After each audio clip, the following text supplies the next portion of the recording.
Welcome to the sixth meeting in 2026 of the Finance and Public Administration Committee. The first item on our agenda today is an evidence session on legacy issues, specifically in relation to finance, to inform the committee's Session 6 legacy report.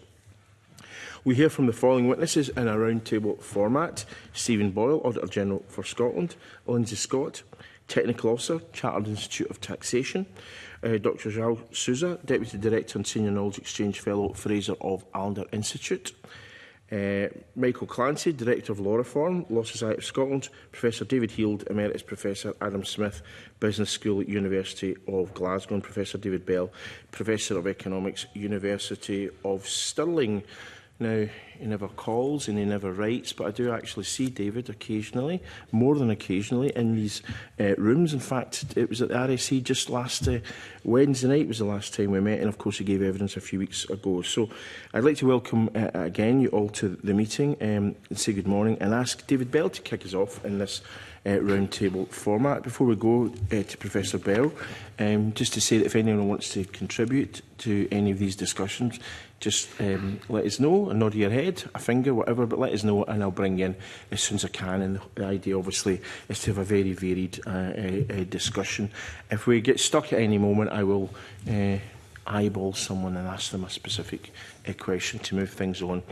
But the reason I'm starting with you, Professor Bell, is I was quite taken by something in your submission in the second paragraph where you said the committee's experience demonstrates that effective fiscal scrutiny in Scotland depends less on formal powers and more on timing, focus, persistence and technical credibility. I'm just wondering if you could expand on that for us, please. Sure. So I think this is, by and large, one of the most effective committees at Holyrood. And a lot of this, if I start with timing, a lot of this has to do with being making the right comments at the right time. And of course, there has been difficulties around that when we have a very compressed budget process.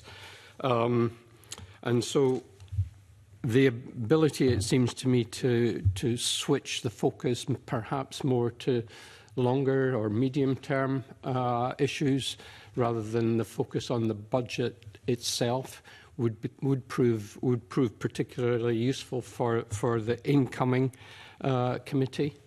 I think that in terms of focus, the move towards considering the sustainability of the medium term of Scotland's medium term finances seems to me to be particularly important, given the pressure that many of those around this table are aware of, and some have commented on, around demographic pressures, health and social care, and also public sector pay, which I think has been an issue that perhaps hasn't got the attention it deserved, and also devolved social security.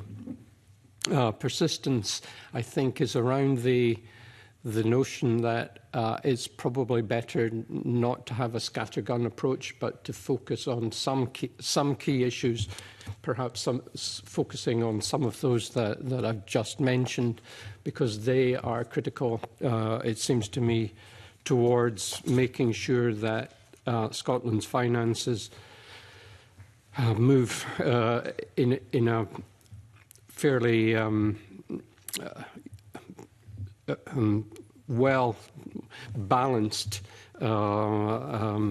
future track and not be knocked off course by crises associated with reconciliations or forecasts that don't turn out to be particularly accurate.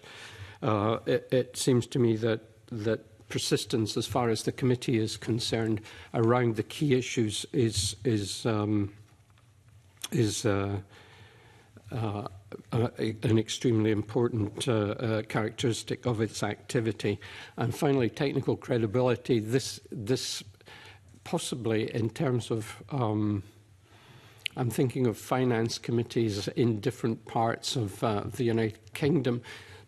Possibly this is the one which has the most complicated set of fiscal arrangements to deal with, bar none. And I think the committee has established its credibility as far as dealing with some of these block grant adjustments are extremely important but quite difficult to get your head round. Indeed they are. And I have to say, I think persistence is, as you said, is really important. I think one of the things the Scottish Government is now taking on board is the fact that if they don't respond to some of the points that we raise as a committee, we will simply continue to raise them until they do. I think that's very important. I think a moving swiftly on approach is not an effective one. Michelle? Funnily enough, Convener, you had picked on, you can see my yellow highlighting here, Professor Bell. Following on from that, the comment about depends less on formal powers, but as you pointed out there, the medium and term and structural issues. I'm interested in, we all agree with that, and it's something that we've kept kind of keeping the focus on, but I'm interested in your reflections on to what extent that is a function arrived at because of annual budgets.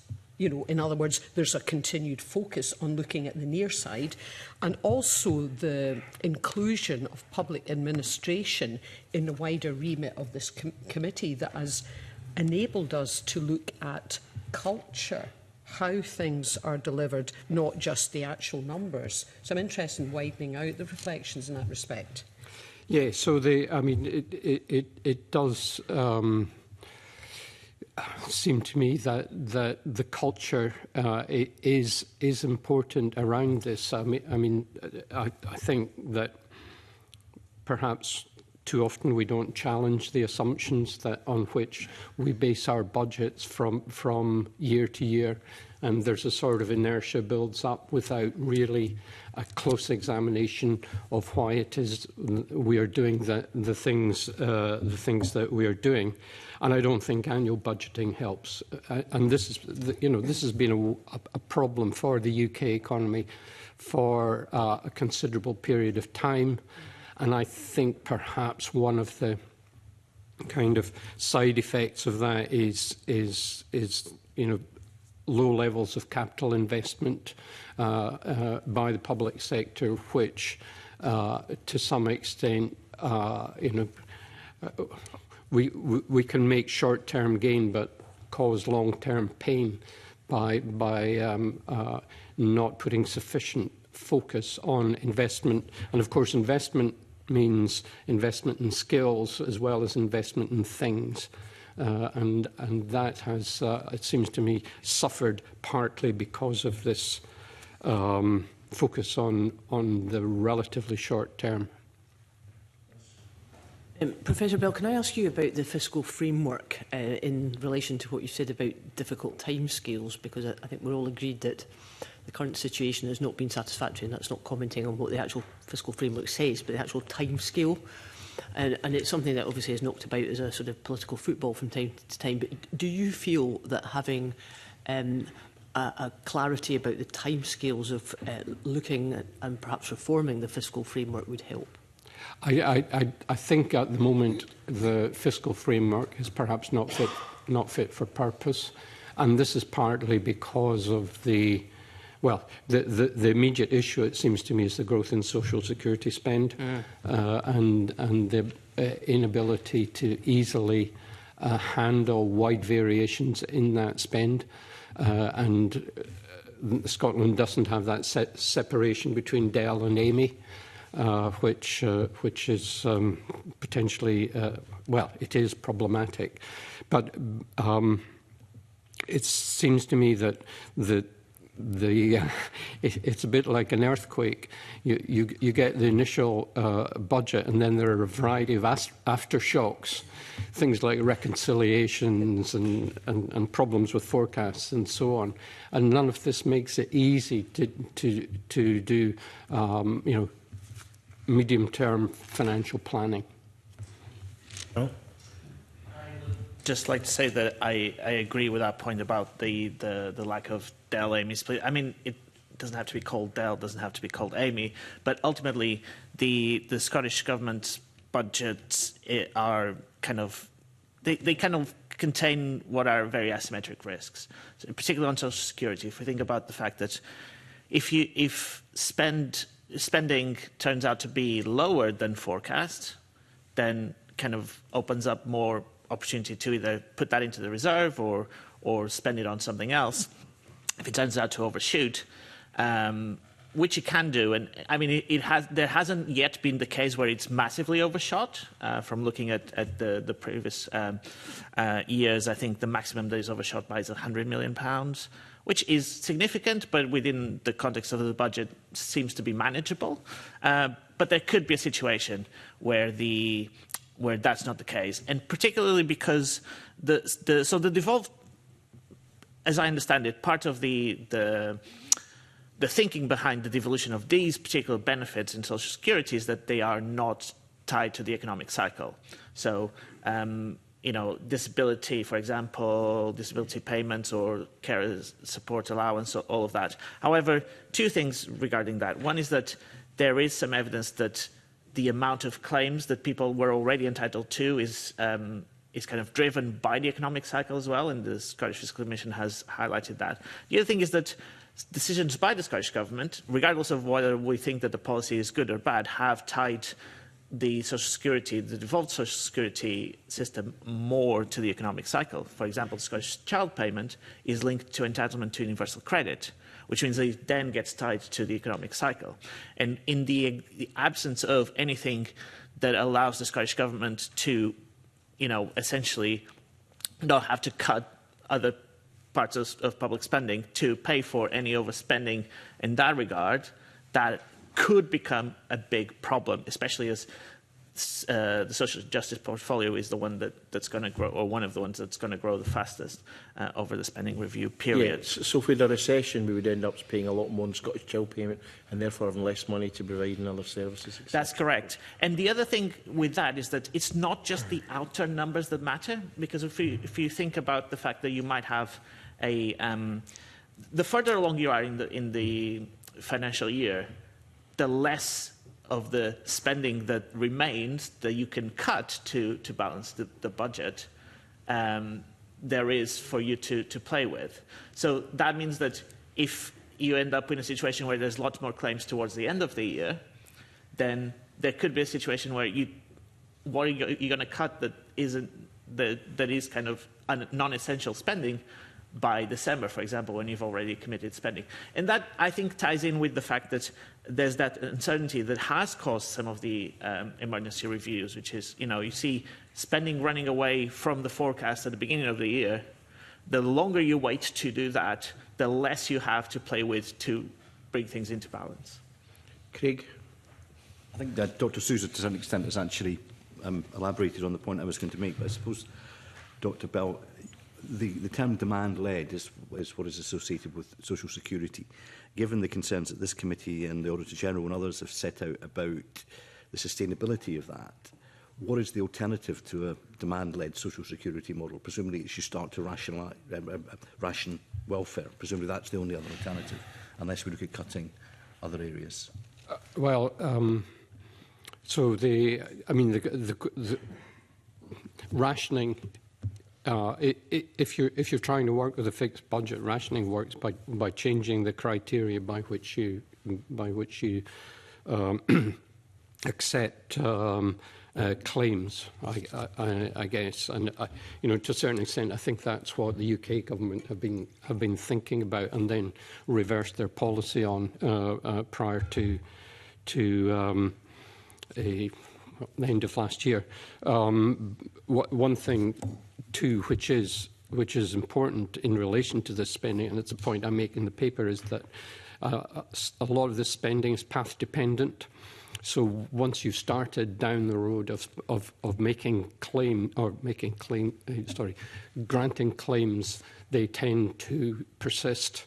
And you're effectively making not just a short-term commitment, but a long-term commitment to spend. And there's a lot of the social security budget that can be described like that. And also that it's also true that a lot of public sector pay is effectively being determined in the same way.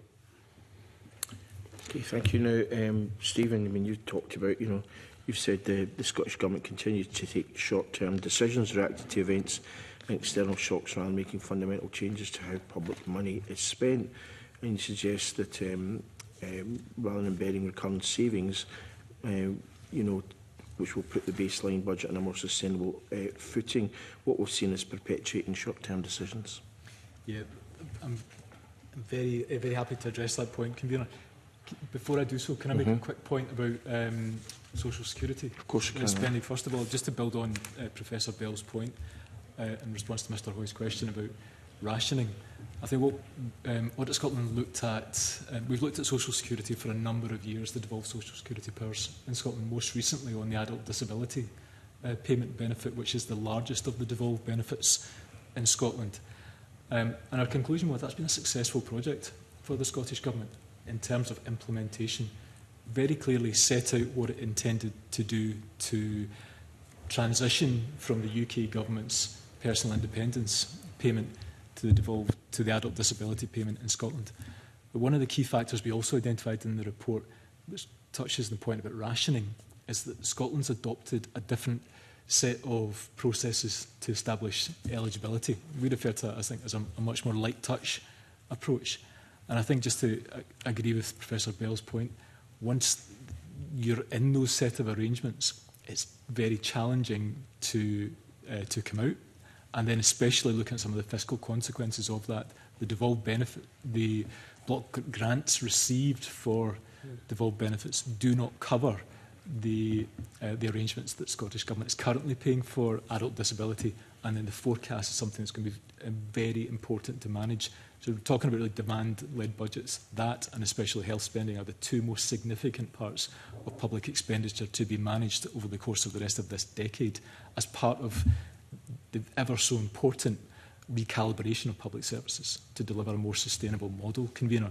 And bringing in the point you asked me about, I think what we've continued to see in our audit work is, as everybody knows, the Scottish Government has to balance its budget every single year. So it doesn't have the same levers that UK Government or other states do in terms of the constraints that it operates within the fiscal framework.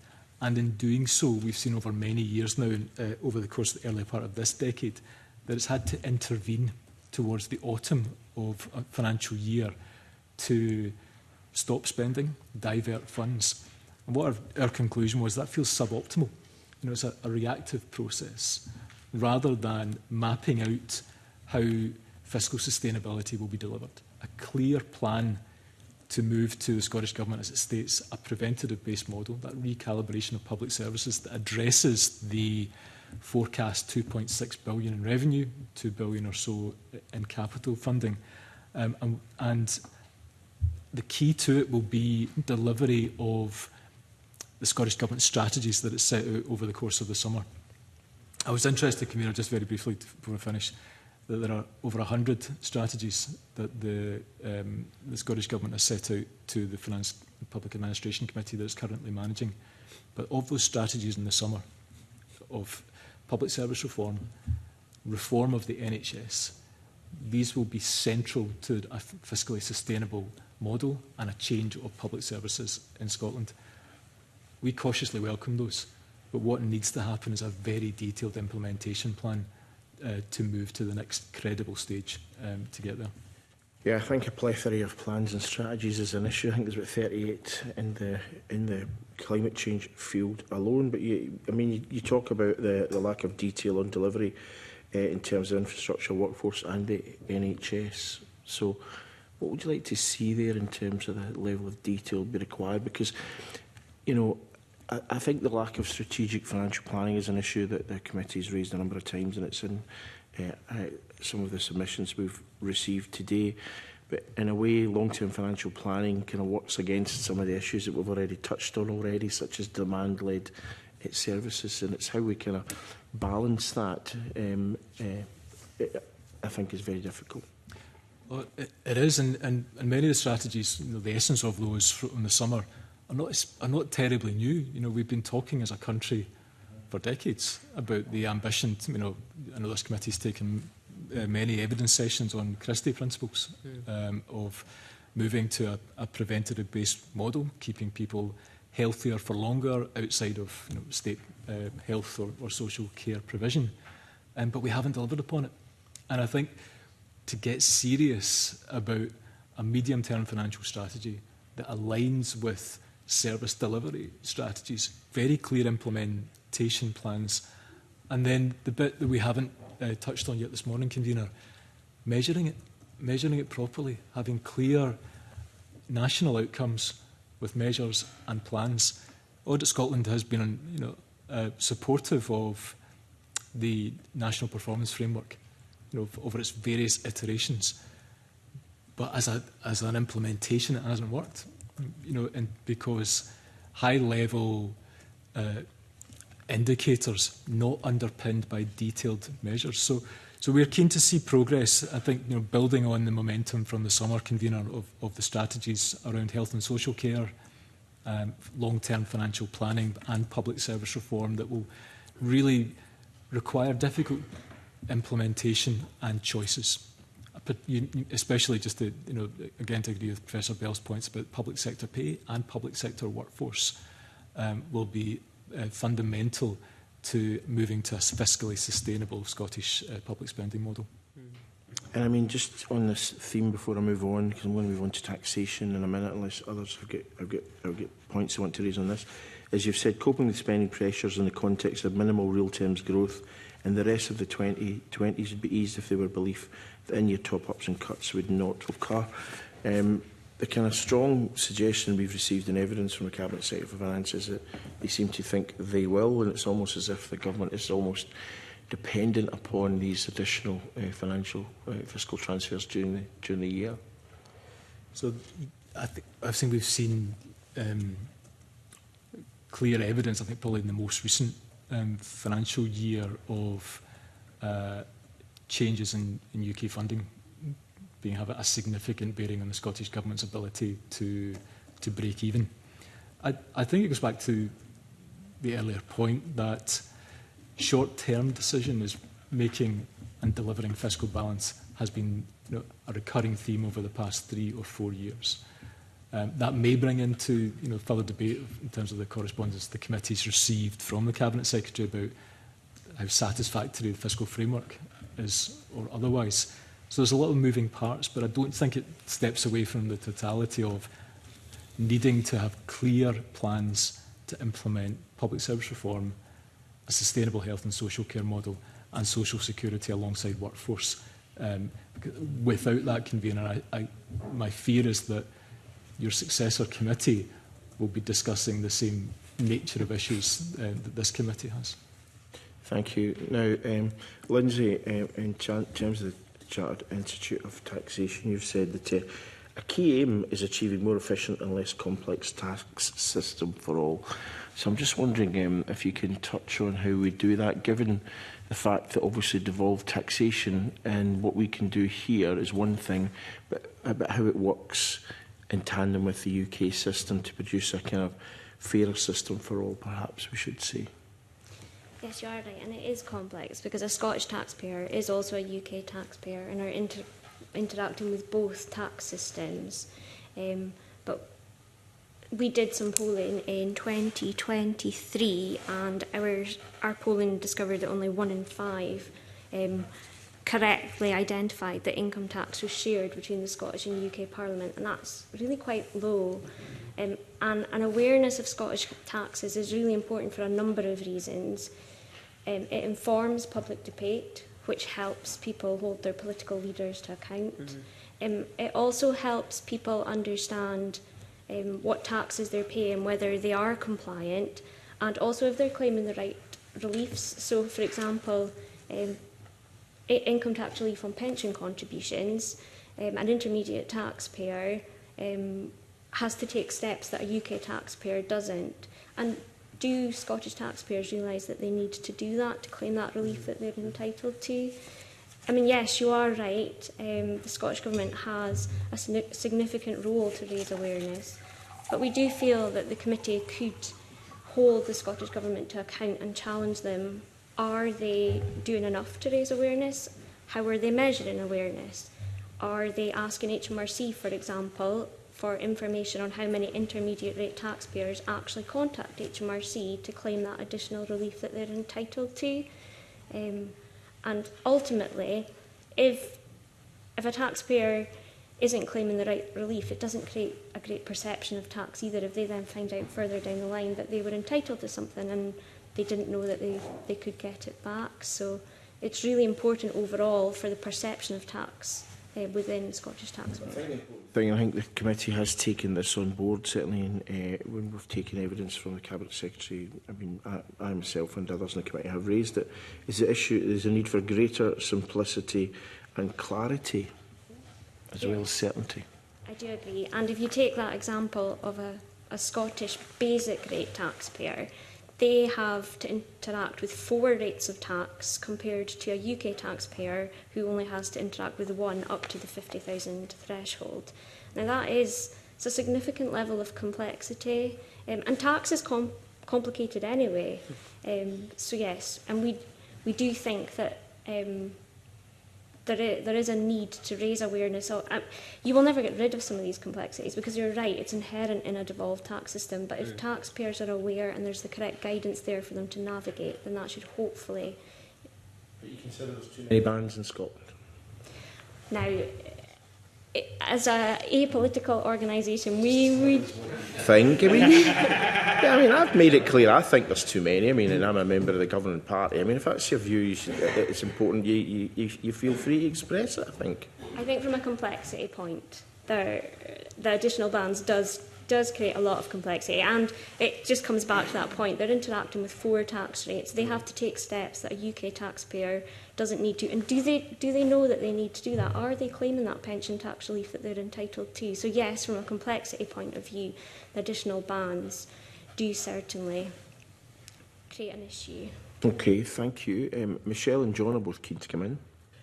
Actually, Convener, I don't want to take us on to a different thread, but it was something that the Auditor General was reflecting on that we might want to pick up in further discussions.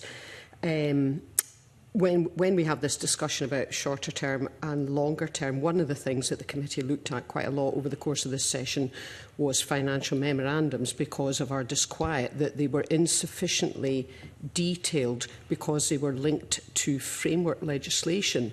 So I think it was a point that the Auditor General was making, was how a burgeoning environment that we can project is going to include ever more framework legislation will actively work against the sort of long-term strategic planning that we're looking for, and also the near-side detail around finances. So I think perhaps arguably the situation is more risky than even that the Auditor General set out.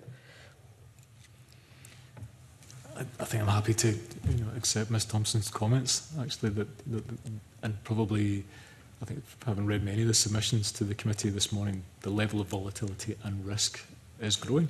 And absolutely. That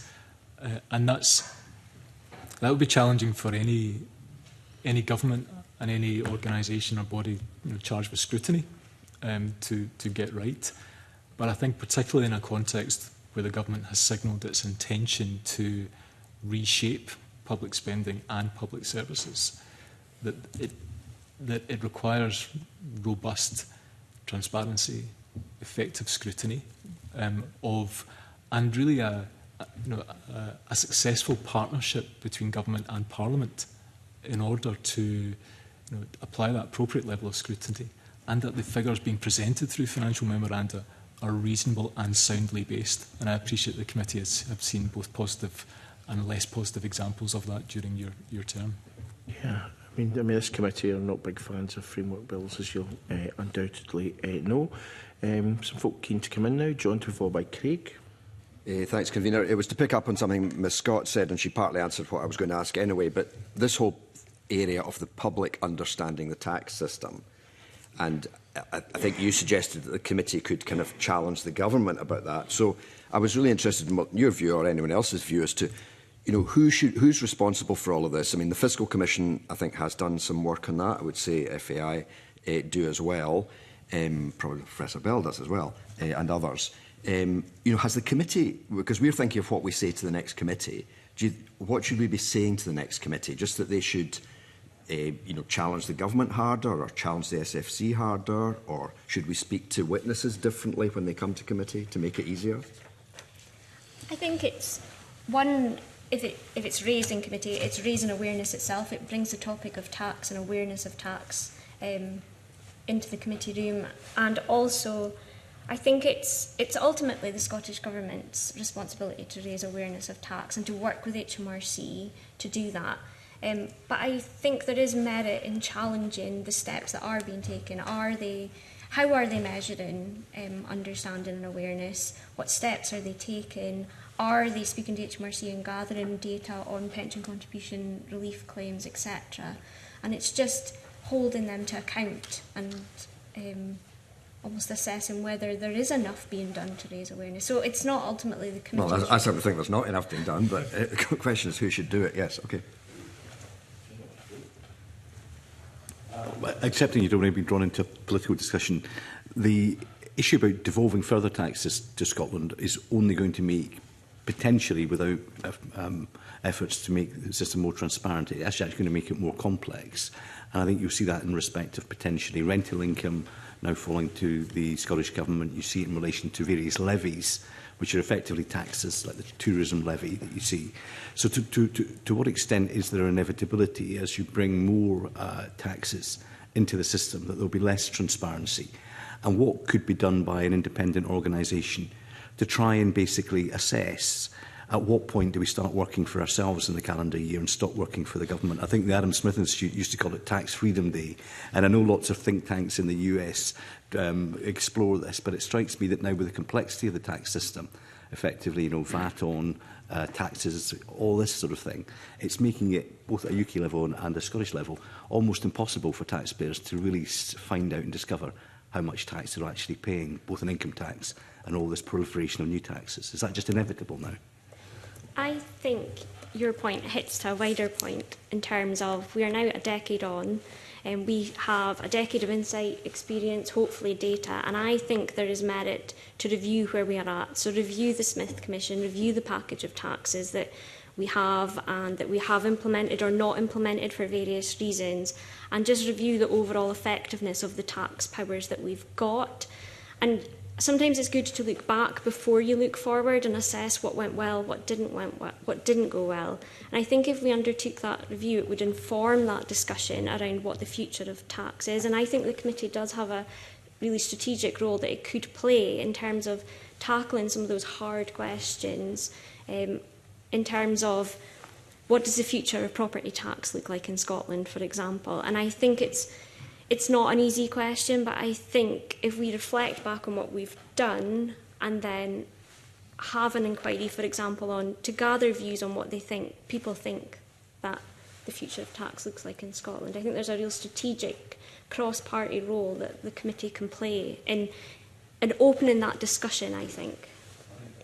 Also, is the public's understanding of the Scottish devolved taxation is that we've got tax raising powers, we've got tax varying powers, which seems to be a point that's lost at present in Scotland. Yes, and I think that discussion would help raise awareness because it takes it into the public domain as well. So I think that all helps. It helps with awareness, it helps hopefully get to understanding, because awareness and understanding are two different things, and also informs the debate about where we go next in terms of tax in Scotland. I'm going to turn to Professor Heald and then Patrick. Professor Heald, you've said that, in your view, too much policy effort has gone into minor taxes with limited revenue potential and not enough into managing the significant revenue raisers, namely Scottish income tax, non-domestic rates and council tax. Yes. I mean, I think you have to recognise the constitutional context, which is one reason why the government wants more taxpayers, is it makes Scotland look more like an independent country and eases the transition to independence, which is the policy objective. But there is a widespread public misunderstanding that more tax powers mean more money. And it only means more money if the tax raises more than the block grant adjustment. And my view, and I've long argued for devolved taxes, and I believe that devolved taxes should be used, but I think we've got to the point now where the amount of fiscal risk taken on by the Scottish Government is too great in relation to its reserve holdings, the Scotland Reserve, its borrowing powers. So I think that one of the things I would like to see done about the fiscal framework is rethink that. I was always opposed to the assignment of VAT in the Smith Commission, and anticipated exactly the kind of problems that have arisen. But I do think it's very important that the public understand that getting more tax powers doesn't mean more revenues. And what it does is it ties the Scottish budget much more to the UK budget. I mean, I've long argued for dual taxes, thinking it would actually give more fiscal autonomy for Scotland. But in practice, the way it's worked is it gives you less fiscal autonomy because you've got to worry about what the UK government's going to do about its own UK income tax. And you remember all the nonsense in the run-up to the UK budget about changing national insurance and changing the two-up, two-down discussion. And so that the Scottish budget is now much more dependent on what happens in Westminster than it was when essentially it was mostly block grant system. I think that is what we have to think about. I've not recanted in my support for devolved taxes. I think it's welcome that in Scotland there is discussion of taxes rather than just asking for more money. But I do think we actually are a problem, and as David Bell said, the kind of present fiscal framework is not fit for purpose. Thank you for that. I would say that, just to reiterate, that this committee has made it clear that we do not support assignment of VAT either. I mean, we could argue about whether VAT should be devolved, but certainly we think its assignment would be, frankly, more trouble than it's worth. Patrick, to follow by Jean. Thanks, convener. And on that last point about VAT, I'll just reassure Professor Heald that some members of the Smith Commission were equally sceptical about that at the time, even despite the conclusions of the report as a whole. We've talked a little bit just there about the taxes at local level. I wondered if we could expand that a little bit to the issue about the finances of local versus national public sector in Scotland, rather than just the tax side, because we have collectively failed to reform the major local taxes, as was mentioned. We've also put more responsibilities onto local government, for very good reasons often, but gradually over time that's been incremental. We've taken forward integration of health and social care, which makes absolutely sound sense in theory, but has not been unproblematic, to say the least, in terms of how it's been implemented. And we've got all of this discussion going on at a Scottish Government level or a Scottish budget level about whether the Scottish Government's finances are sustainable at a time when I think at least some local authorities are much closer to a crisis point than the national government is. So have we resulted in a fragmented landscape across the public sector more generally that makes it impossible or very difficult to have a coherent scrutiny of the Scottish public finances as opposed to the Scottish Government's finances? And if so, what do we do about it? Positing that to anyone specifically, or are you just throwing it out there, Patrick? I mean, preferably someone who's got an answer, but... OK, we'll have to leave it lying in ether unless someone picks up. Well, Professor Heald? It's inevitably going to be complicated when you've got three levels of tax raising. You've got the UK government, you've got the Scottish government, and you've got local authorities. The problems about local authority taxation are political. For a long time, people have realised that using 1991 valuations for council tax was complete nonsense. However, nobody dared do it. And that problem goes back 20 years when the Burke Commission reported. The then First Minister actually disowned the report on the day it was published. And since then, it's become impossible to do anything. I welcome the fact that the Scottish Government has held a consultation on council tax, though conveniently it pushes it beyond the Holyrood election. But the problem, we'll get no reform of local property taxes unless there's a measure of political agreement in this Parliament. Otherwise, the practical difficulties are going to be enormous. For example, the shift in relative property values over the last 35 years is enormous. So some types of housing in some parts of Scotland are going to lose out relative to other parts.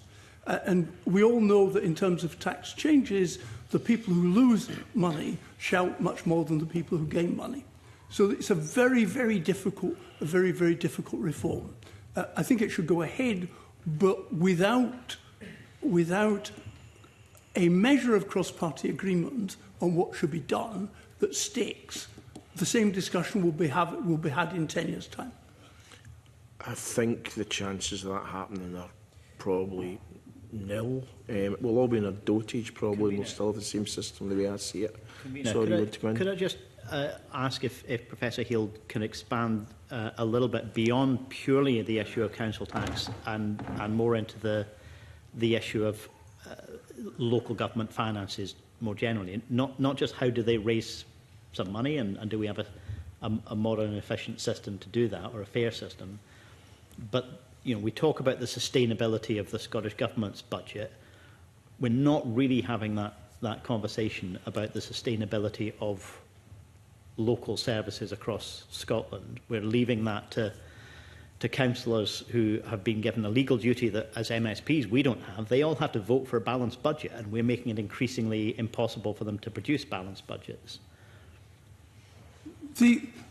There's obviously the interconnections between the different levels of government. I mean, local authorities heavily depend on general revenue grant, and they heavily depend on business rates, which are essentially a national tax. So there are interconnections. And one of the issues about the demand-led pressures on the Scottish Government is that local authorities take some of the consequential pain. I mean, I've raised before with this committee that I believe that devolution should involve policy variation.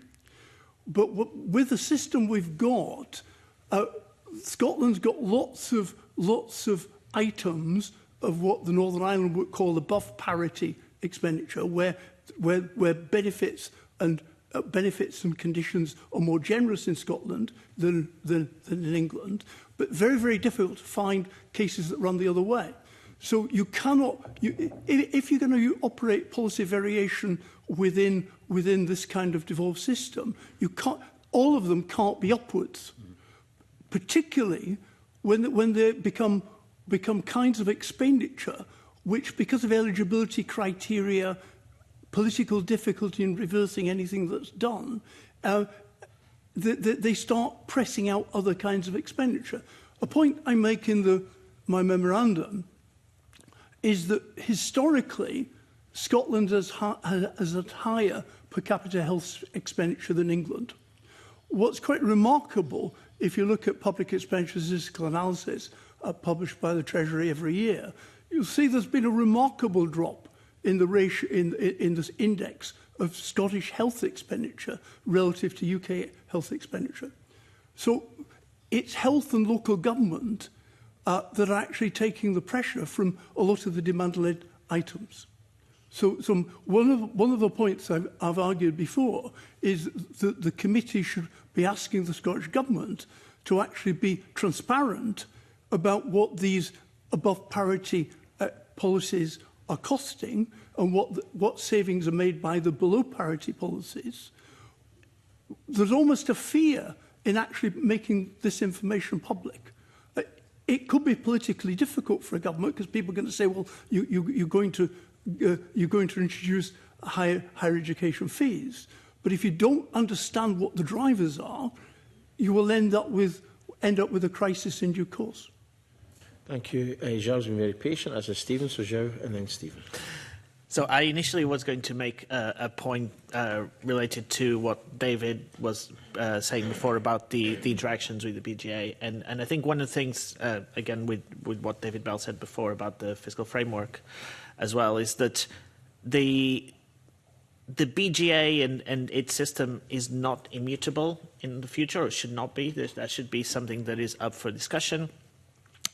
I think, and this is something that I know Wales are considering, because, disclosure, I'm doing some work for the Welsh Government in that regard, but also I think Northern Ireland will be considering as part of their fiscal framework, and I think it's something that should be considered going forward by the Scottish Government in terms of how the design of the fiscal framework itself, do we have a bi-band BGA or a or a single BGA, for example, how we weight the different risks that come from that, and how likely those risks are to pan out, because we've seen that growth in very tax-rich bits of the distribution, particularly in London and South East, make it much harder for the overall, even if we were growing at the same rate in terms of earnings, those generate higher tax revenues in England and Northern Ireland, which are the comparative geographies,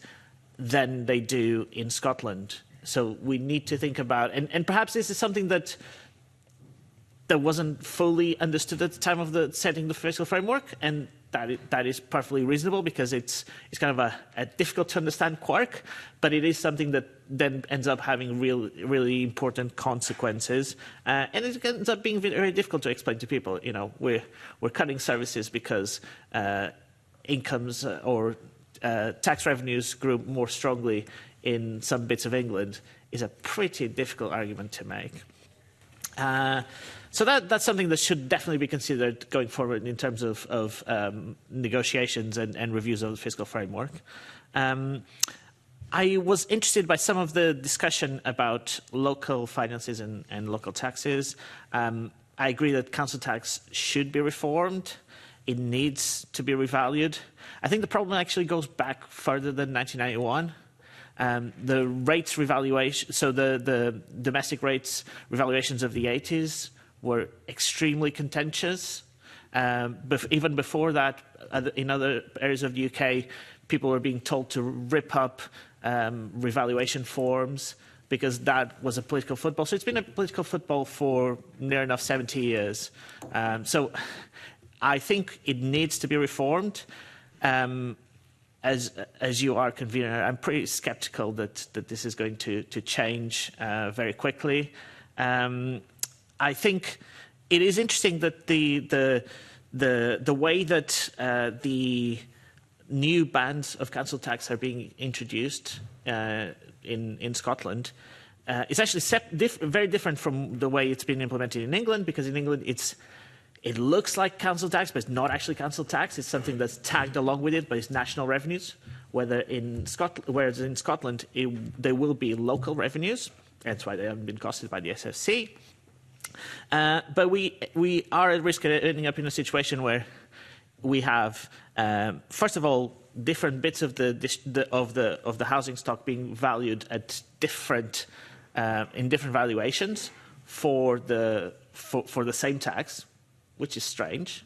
But we also will end up in a situation where we have lots of properties who will have an up-to-date valuation because they will have been revalued. However, they will fall below the threshold for the new bands. And what are we going to do with those revaluations, which are, one, information, and two, they cost money to do? Are we going to ignore? I think the answer is we're going to ignore them. But that is a pretty strange thing to do, isn't it? To ignore the fact that this house has been revalued as being worth £900,000, but we're going to tax you on the basis of what it was worth in 1991 still. That's a pretty awkward situation for the assessors and councils to end up in. Indeed. In terms of sustainability of local finances, I agree with David Hill that ultimately they are kind of driven by the grants that they're given. They get some amount of money from non-domestic rates, obviously, you get some amount of council tax, but the vast majority of financing comes from central government in the form of general revenue grant. The other thing that they have is legal duties to provide some services like social care. This is a situation where they are kind of bound to, and perhaps that's what Patrick Harvey was alluding to. They're kind of bound by certain things that they have to deliver, but at the same time they have no power to change what they deliver, and they have to try and balance the budget in that regard. I think that is something that is true across the board in the whole of the UK, including in Scotland, across local authorities. Ultimately, that's why we've seen councils in England having to issue Section 114 notices. We haven't seen any in Scotland, but it's not impossible that we could see that situation happening. Issuing that doesn't stop all spending. It restricts it to statutory duties or to a plan towards getting out of those situations. But ultimately, some of that risk is then borne by the central government, right, which has to underwrite some of these expenditure that is, that has to be delivered statutorily.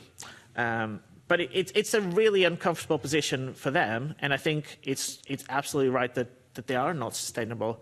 And what we probably do end up seeing, and will end up seeing more of, is just actual rationing of delivering of these services, by kind of informal measures, like, we just don't have as many people to provide. So you get a chairlift or that kind of stuff. Yeah, right? yeah. Yeah, absolutely. I mean, that's been the case since I was a councillor in the 1990s, I have to be honest with you, And I have to, in terms of council tax, I mean, what was interesting was, Lindsay earlier on talked a lot about, the public understanding of the tax system. Most people that I've encountered think that the council tax pays for all local government services. They don't realise, if you tell them it's 14–15%, they simply don't believe you. They think that can't be. I pay, X amount a year. How can that possibly amount for, a fraction of the actual services? So that's an issue, I think, where there has to be a level of education. Stephen. Yeah, thanks again, Convener. Zhou's made most of the points. I was going to respond to Mr Harvey's points. Maybe a couple of other things to mention is that I appreciate the committee knows, but I don't audit local government, but the Accounts Commission does. And the Accounts Commission, who I work closely with, Audit Scotland, has reported extensively on some of the fiscal challenges that Scotland's councils are facing. They've also, in their reporting, covered integration joint boards, and they similarly point to the financial challenges that those organisations are facing. Although that they straddle both health and social care, they are local government bodies by definition, and there's a clear sustainability concern that Zhou's right. We haven't seen the nuclear option in Scotland's local authorities that we've seen in some of English local authorities. But the Accounts Commission have been very clear in their reporting about the scale of the challenge that's facing them. There's a couple of points that I would make just to address other questions that you raised. One is about, I suppose, the reforms that are indicated by the Scottish Government that I mentioned earlier, Convener.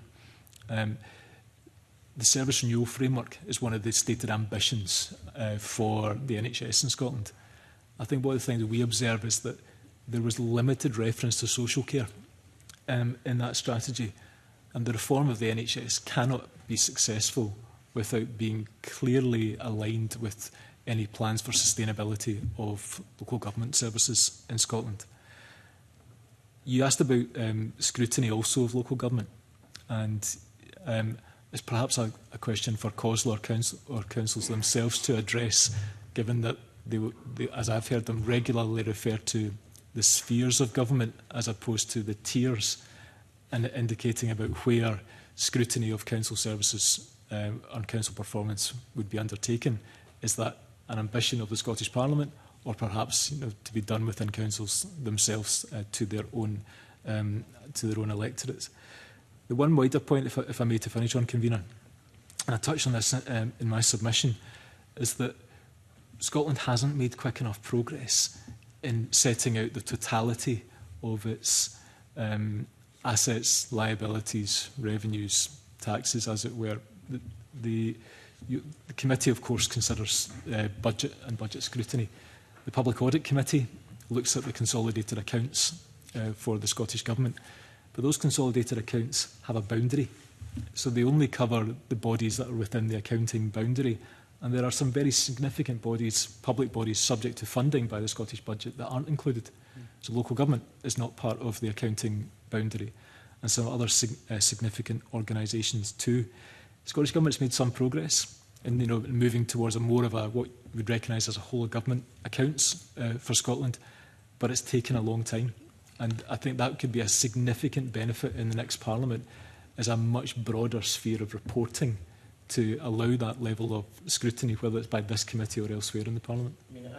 To the whole issue of transparency, and that's an area that this committee has pressed quite extensively, as you'll know, over the months and years. I'm looking at the time of about 30 minutes left, and I want to be able to touch on public sector reform and one or two other things if we can. But Professor Bell, you're keen to come in, and I've also got John and Craig. Just briefly, I mean, so it's only a very small proportion of the local government finance that is supported by council tax. We just made that point. General revenue grant accounts for by far the greatest proportion of the spend. It's not something that tends to be looked at very much. How is the general revenue grant allocated between Scotland's local authorities? I don't think the committee has looked into it. Has it? I mean, one of the things I'm quite keen on is one of the things that's been talked in some of the submissions is doing a few things well and in depth, and that's what we try and do in this committee. And there's lots of things I'd love to do. I'd love to do have done an inquiry on public sector procurement costs. I'd love to have looked at. I've looked at the issue of local authority funding in depth as well. Basically, we work on the same kind of. With the addition of the floor about 10-15 years ago, we work on the same kind of distribution model we have done for about 30 odd years.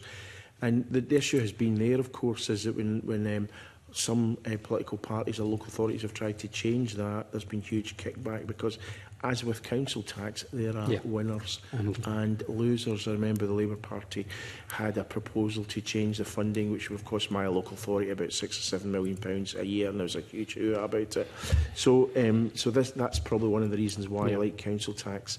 We're almost pickled in aspic in terms of the kind of the distribution formula. Just to reiterate the points David made. I mean, effectively, we talk about fiscal autonomy for Scotland. We talk very little about fiscal autonomy for our local authorities. And effectively, what we end up with is local authorities that focus on their statutory duties almost to the exclusion of other things. Rationing, as you've said, I'll come back to that, but these make local authorities less attractive places to work. To be honest, I mean, every year when I was in the local government committee and indeed in the finance committee on a number of occasions, I've said when cause I give evidence and they've asked for additional taxes, etc. and powers, I've said, what should those taxes and powers be and who should pay it? And you're met with complete silence. So they have to get their act together and actually say what they want and who should pay it, frankly, before they then come and just make these woolly comments, which cause I've been doing for years and years and years, frankly. Just one last thing. Stephen mentioned sustainability of social care. I've been writing about that quite a lot in the UK context, and it's a thing where you have to get everything together. You have to get the workforce together, but you also have to get the suppliers on board. And it's almost certain that we're, for example, going to need more care home places in the UK going forward, far less Scotland. And last year there was a net 87 additional care home places provided in the whole of the UK. And we're looking at almost a doubling of the population aged 85 plus in the next 15, 20 years. Well, in my area, I've got a care home which has got a capacity issue because they're short of 15 staff. They've only got 70% of the staff complement they need, and since July the 22nd, the UK government is ensured that no overseas care staff can come in. So we've got a real difficulty there, because a lot of people don't want to work in that sector.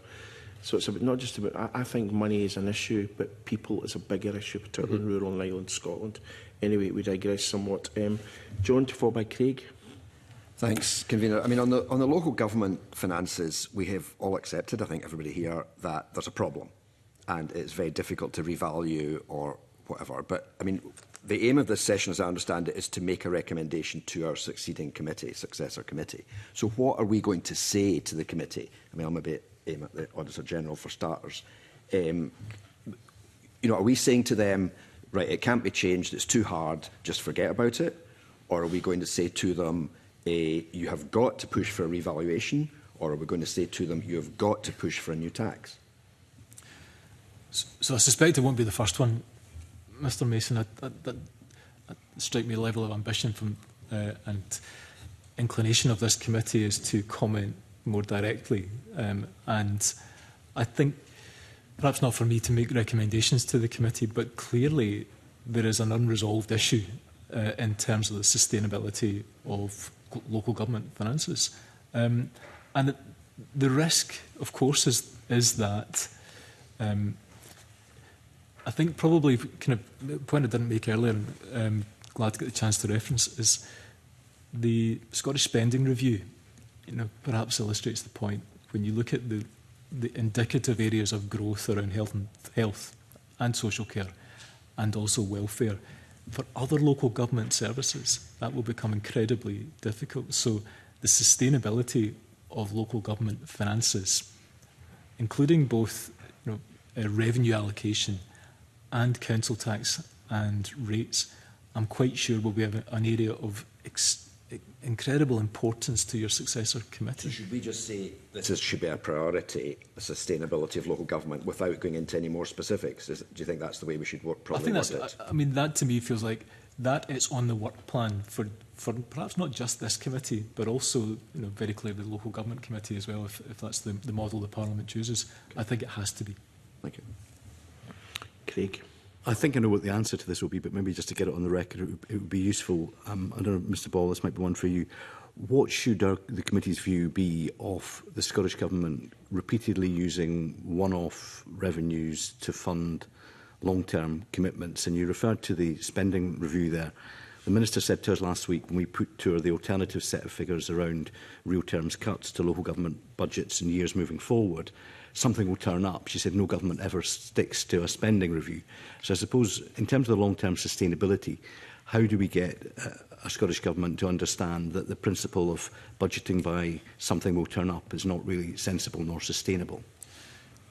We've reported regularly, I think as I mentioned in my opening remark, that for many of our reports over the past 5 to 10 years have identified the use of short-term reactive interventions to deliver what the Scottish Government's had to do. So it has to balance the books each year, but it's suboptimal.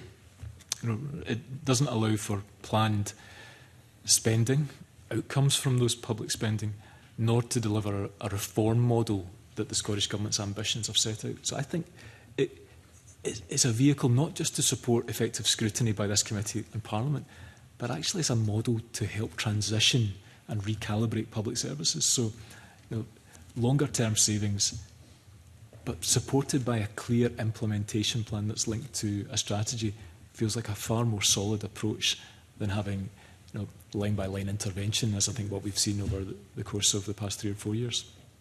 Professor Michael and then Professor Hield. Thank you, Convener. I've been studiously quiet, uncharacteristically, you might say.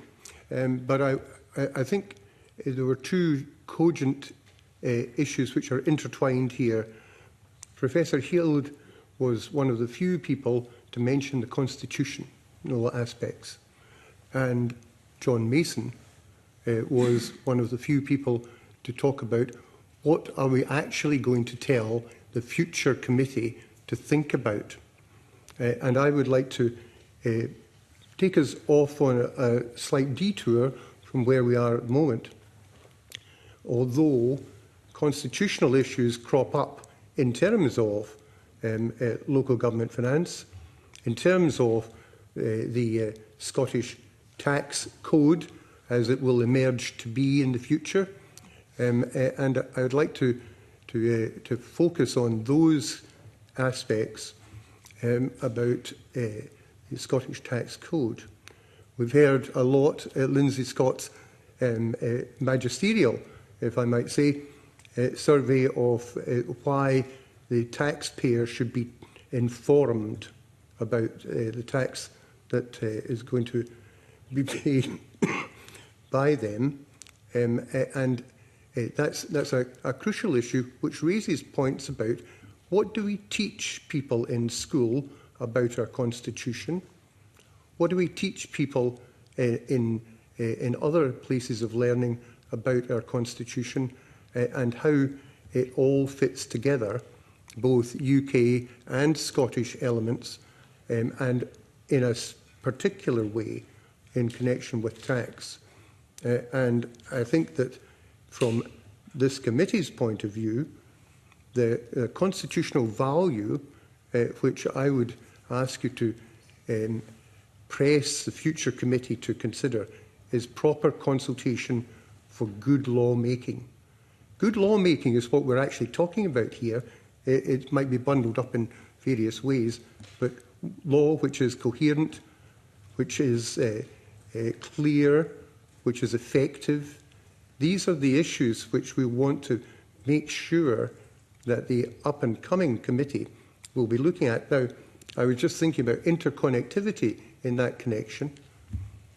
The Scottish Government has said that it would, if re-elected, put forward proposals for a Scottish Human Rights Bill. That will affect public bodies across Scotland. The question I have is, what is the extent to which this is costed properly so that people who will be given rights under such a measure will know what they are, will know how to enforce them and how it will be enforced. And I think that that's quite an important thing, because if we are talking about a better Scotland, a healthier Scotland, a wealthier Scotland, a wiser Scotland, then knowledge about your rights, and that includes in the context of taxation, is extraordinarily important. I think also the idea of an annual finance bill is something which we would push for and hope that the committee could include in its legacy paper, because reform of tax is going to increase as there are more taxes to reform. And I think that that's something which we would want to focus on.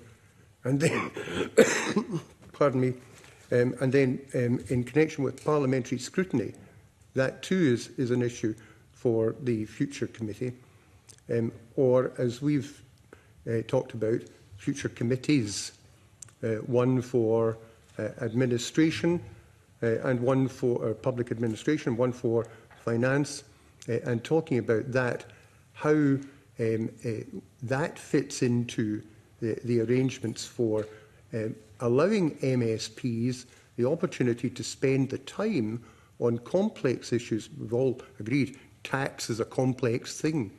I only knew one person who had memorised the Income and Corporation Taxes Act 1970. It didn't go well for him.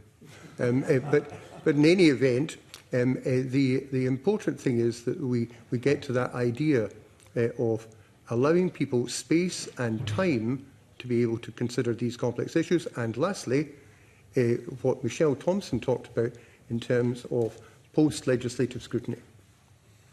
If we don't post-legislatively scrutinise measures, we will not learn what went right, what went wrong, what needs fixed. And that's another important thing for a future committee. Thank you. I'm going to have 3 brief points and I'm going to move on to public sector reform, which will be the last issue we'll touch on, really, before we have a wind-up, and everyone will have an opportunity to have final wind-up statements should they wish to. Professor Heald? I just wanted to go briefly back to the point about top-ups and in-year savings. That is a disastrously bad way to run the Scottish public sector. It's one of the reasons why we need a bigger Scotland Reserve. It's the reason why we need larger borrowing powers commensurate with the risks that we take on. The Scottish government, the Scottish budget benefited by about 800 million because the UK government backtracked on welfare reforms. Now, the Scottish government's under pressure to actually spend that money because if it underspends too much, it actually passes the money back to the Treasury. If you're going to run serious public sector reform, the kind of top-ups you get through Barnett could actually be put to that purpose. But there's obviously political pressure not to underspend because people say, well, we can have more things we want. But I think the Parliament and the government has got to recognise the point that and persuade the UK government that one gets greater fiscal flexibility that allows better management of the public sector. In-year spending rounds are just wasteful. They divert people from the long-run tasks and encourage people to spend the money early in the financial year so there's nothing left when the cuts exercise comes around. Okay, thank you. Lindsay and Zhao, and then we'll move on. I'm just going to come back very quickly on 3 points that Michael made. First one on literacy. I would also extend that point. The committee recommended a tax programme for new MSPs to learn all MSPs, and Actually, for everyone. we would fully support that, and we'd be willing to support that programme if useful. And I fully support the points on a Scottish tax bill. I appreciate the volume of work that the committee has done and the really good work that the committee has done, but that work on considering the legislative process has been on pause since COVID. And although there are some examples, because you've no doubt read the examples that we've put in our numerous submissions, and although some of them might have been fixed, we also have current issues and potential issues on the horizon. For example, the Law Society has a great long list of technical amendments which are really important in terms of the effectiveness of tax. We've got the Scottish Building Safety Levy. The Minister has proposed amendments today to increase the consultation on the regulations, which brings into question whether the regulations were the right legislative mechanism in the first place. And also, I think Wales have been doing some really good work in this area, and arguably they've got less taxes than us and have found the time and space to consider it.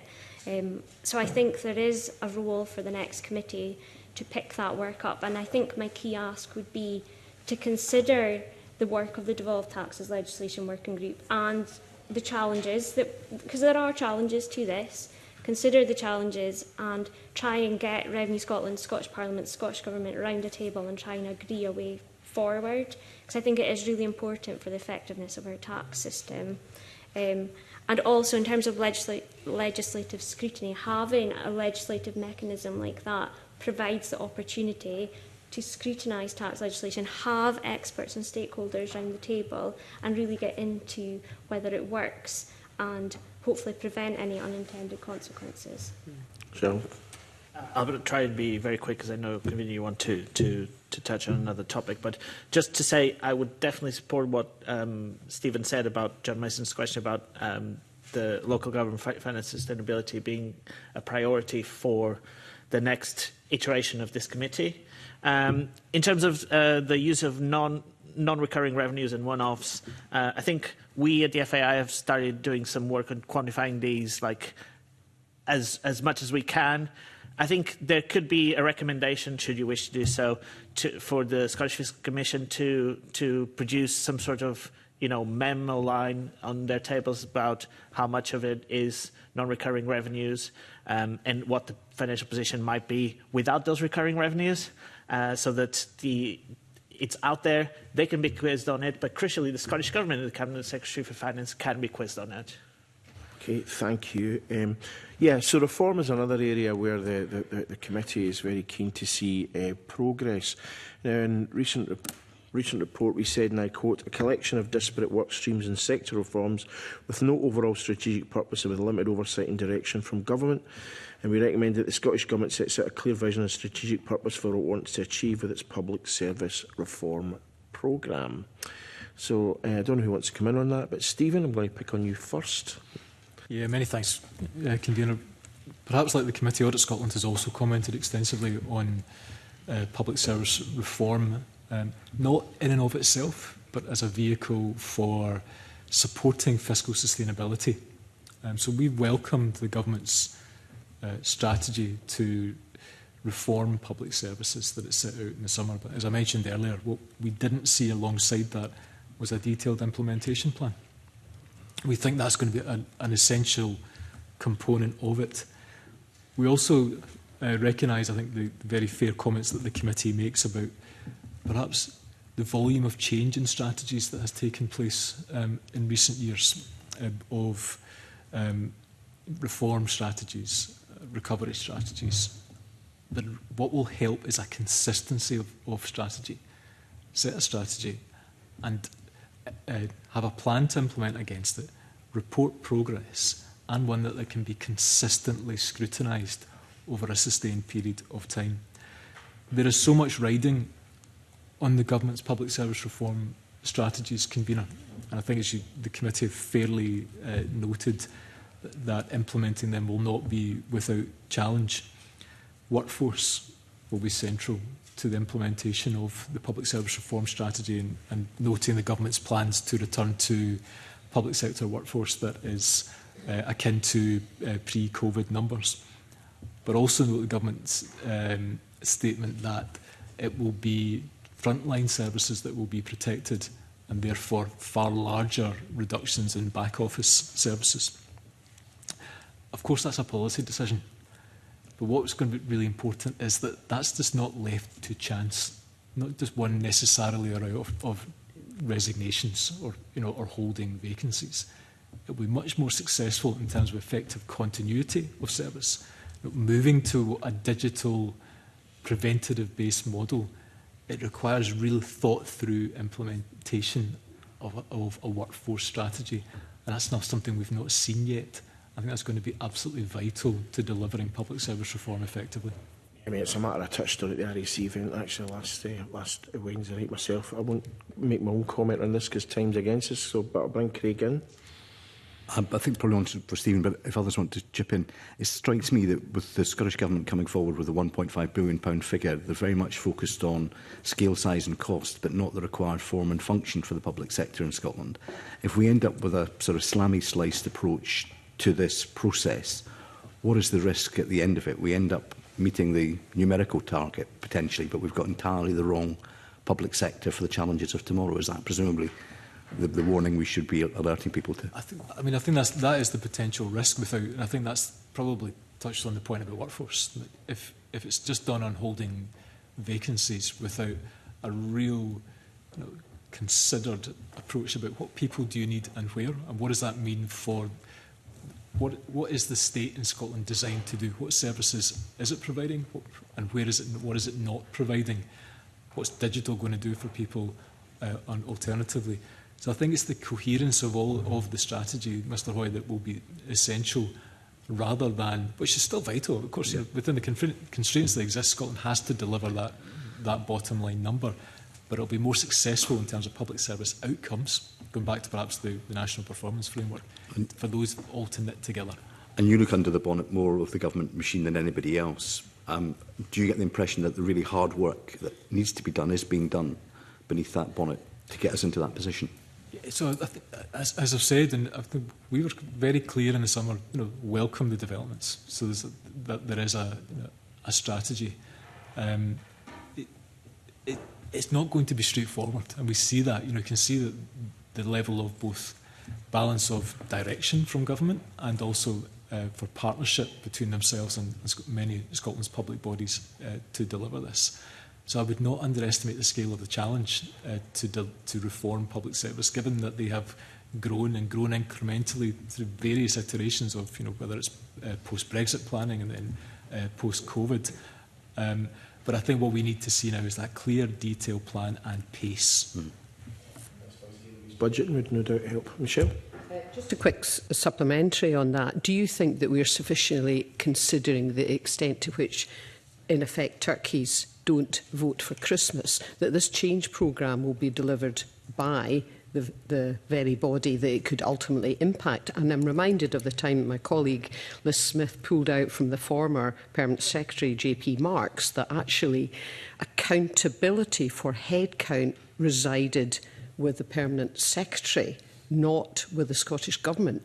So I suppose the question is this understood enough of what a significant blocker it can ultimately be with how we deliver on public service reform and not just the what that we've been talking about thus far? Yeah, so I think it speaks to why we think there needs to be a very detailed workforce plan to support the implementation of the Scottish Government's public service reform strategies. So it's not reactive or piecemeal, but actually if I can find the right number, Ms Thompson, if public bodies are planning to reduce corporate costs by £1 billion over the next 5 years, but frontline services are going to be protected, I think it feels like a reasonable request that that's then mapped out in detail about what type of services are going to change, where is there going to be a headcount reduction, so that it supports implementation and scrutiny. And I think that would be a vital role for your successors on this committee. Thank you. Okay, thank you. I've got no one else here down to speak, and time is marching on, so I'm just going to wind up this session by allowing everyone an opportunity to make any final comments on any aspect of the finance and public sector reform legacy that you may wish us to put forward in terms of a legacy report. Professor Bell will be the last person to speak because you opened up the session. So anyone else, and we'll just take everyone in turn as they come in. First will be Michael. Thank you, Convener. I would just like to say it's been a pleasure appearing before this committee in the past. And when I was doing some preparation for today's meeting, I was looking at the website quite intently. 53 consultation considerations. I mean, this is reports. This is a very creditable thing for the committee to have produced. Looking at all the legislation over the course, that certainly spurred the idea that perhaps splitting the functions into two committees would give more space for people to think. But it is such a creditable achievement over the course of the session that the committee should be commended. Gee, thanks. That's good. No, thanks. Thank you very much for that. It's very much appreciated. Okay, who wants to go next? Jean? One thing that we haven't touched on is timings of fiscal events. I think there's been some frustration, that might be putting it mildly, from this committee with some of the timings that have come to pass. I think this committee has been very effective in terms of doing pre-budget scrutiny. I think that's been really good. I think it has really also brought to account the government and the SFC in terms of bringing them in a timely manner, especially, for example, this year with ensuring that happened very quickly after the budget, but also in times when it hasn't been so easy. I think that is something that there should be probably some consideration as to how that can be made better. I don't have all the solutions, but at least a discussion about what processes could be put in place in future to ensure that scrutiny happens in a timely manner and that is always planned for would be welcome, I think. Always liable to be victims of decisions taken elsewhere, as you know. Lindsay? Just to touch on that point on timing, and I think the words the Minister used was that the news on the new property income tax powers wasn't leaked before the budget. I think that does raise concern whether there is a collaborative and constructive relationship, which I think should be a priority. And Also, just to thank you as well for inviting us along. And it's something you said a couple of weeks ago about the committee's role in terms of you hold people to account. You get the opportunity to sit here and question those figures and really get into the detail when others don't have the opportunity to do so. And I think that is a very, very good point. And I think the committee has done a lot of good work in that respect. Okay, thank you. Stephen, start with the compliments and then go into substance. So, well, first of all, thank you for today to the committee for inviting me, and also for the engagement and evidence that you've taken from myself and Audit Scotland colleagues over the past 5 years. Perhaps a bit like others, we've always kind of recognised the seriousness and the importance of the work of this committee and the even-handed and fair scrutiny that you have undertaken across an extensive range of topics. I would perhaps just to note, I think as David Bell notes in his submission, in many ways the effectiveness of the annual budget scrutiny has been a noted success of this committee. What comes next in the next session for your successors, particularly around medium and long-term financial planning, linked to the point around reform and sustainability, will be so vital for the legacy of the next committee. Thank you very much. Professor Heald? I think the new committee should ask the new government to have a tax strategy that says where the tax system ought to be in 10 years' time. Oh, that's very succinct. Thank you. And Professor Bell, last but not least.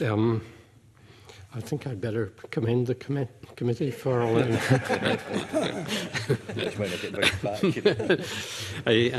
yes, and for the several invitations that they've given to me over the course of this Parliament. I think perhaps one thing that does occur to me is that the work of the committee deserves more public recognition than it actually gets. Tends not to be top of the headlines in local press when fairly weighty and what should be very influential documents hit the airwaves. I guess just a couple of things. I think we have to get a laser-like focus on prevention, and as Stephen said earlier, much better information to motivate policies that might relate to that, and that's particularly important for path-dependent spending, where we make commitments which have long-term consequences, and I went through some of these earlier.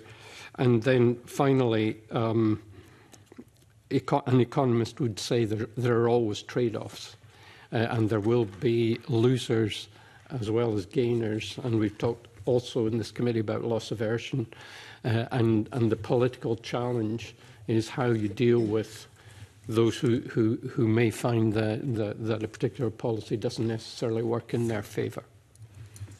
Thank you very much. I want to thank all our guests this morning for their contributions. They're very much valued by members of the committee.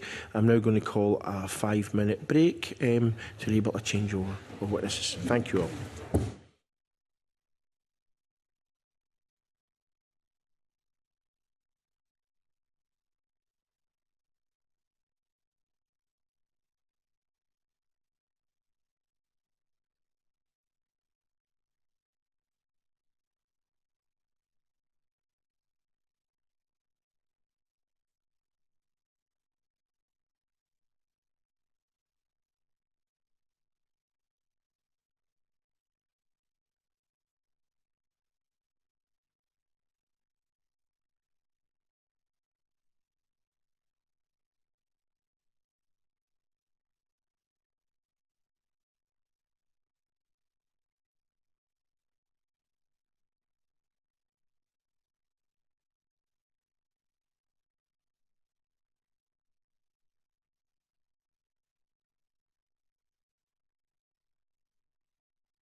The second item on our agenda today is to consider the Building Safety Levy Scotland Bill at Stage 2.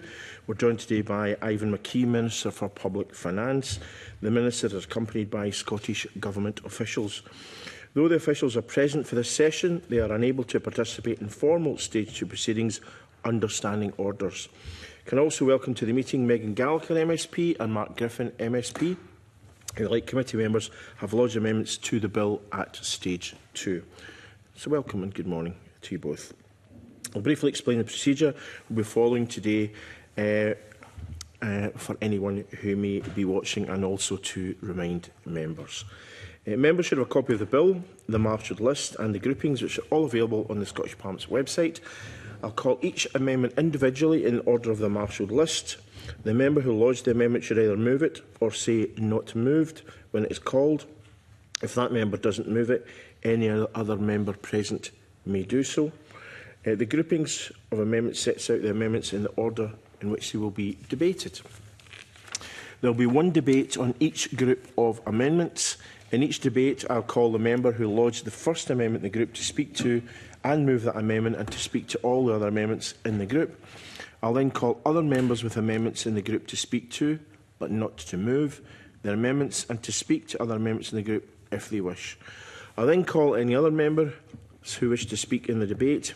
Members wishing to speak to indicate that by catching my attention or that of the clerks. I'll then call the Minister if he hasn't already spoken in the debate. Finally, I'll call the member who moved the first amendment in the group to wind up and to indicate whether he or she wishes to press the amendment or to withdraw it. If the amendment is pressed, I'll put the question on the amendment.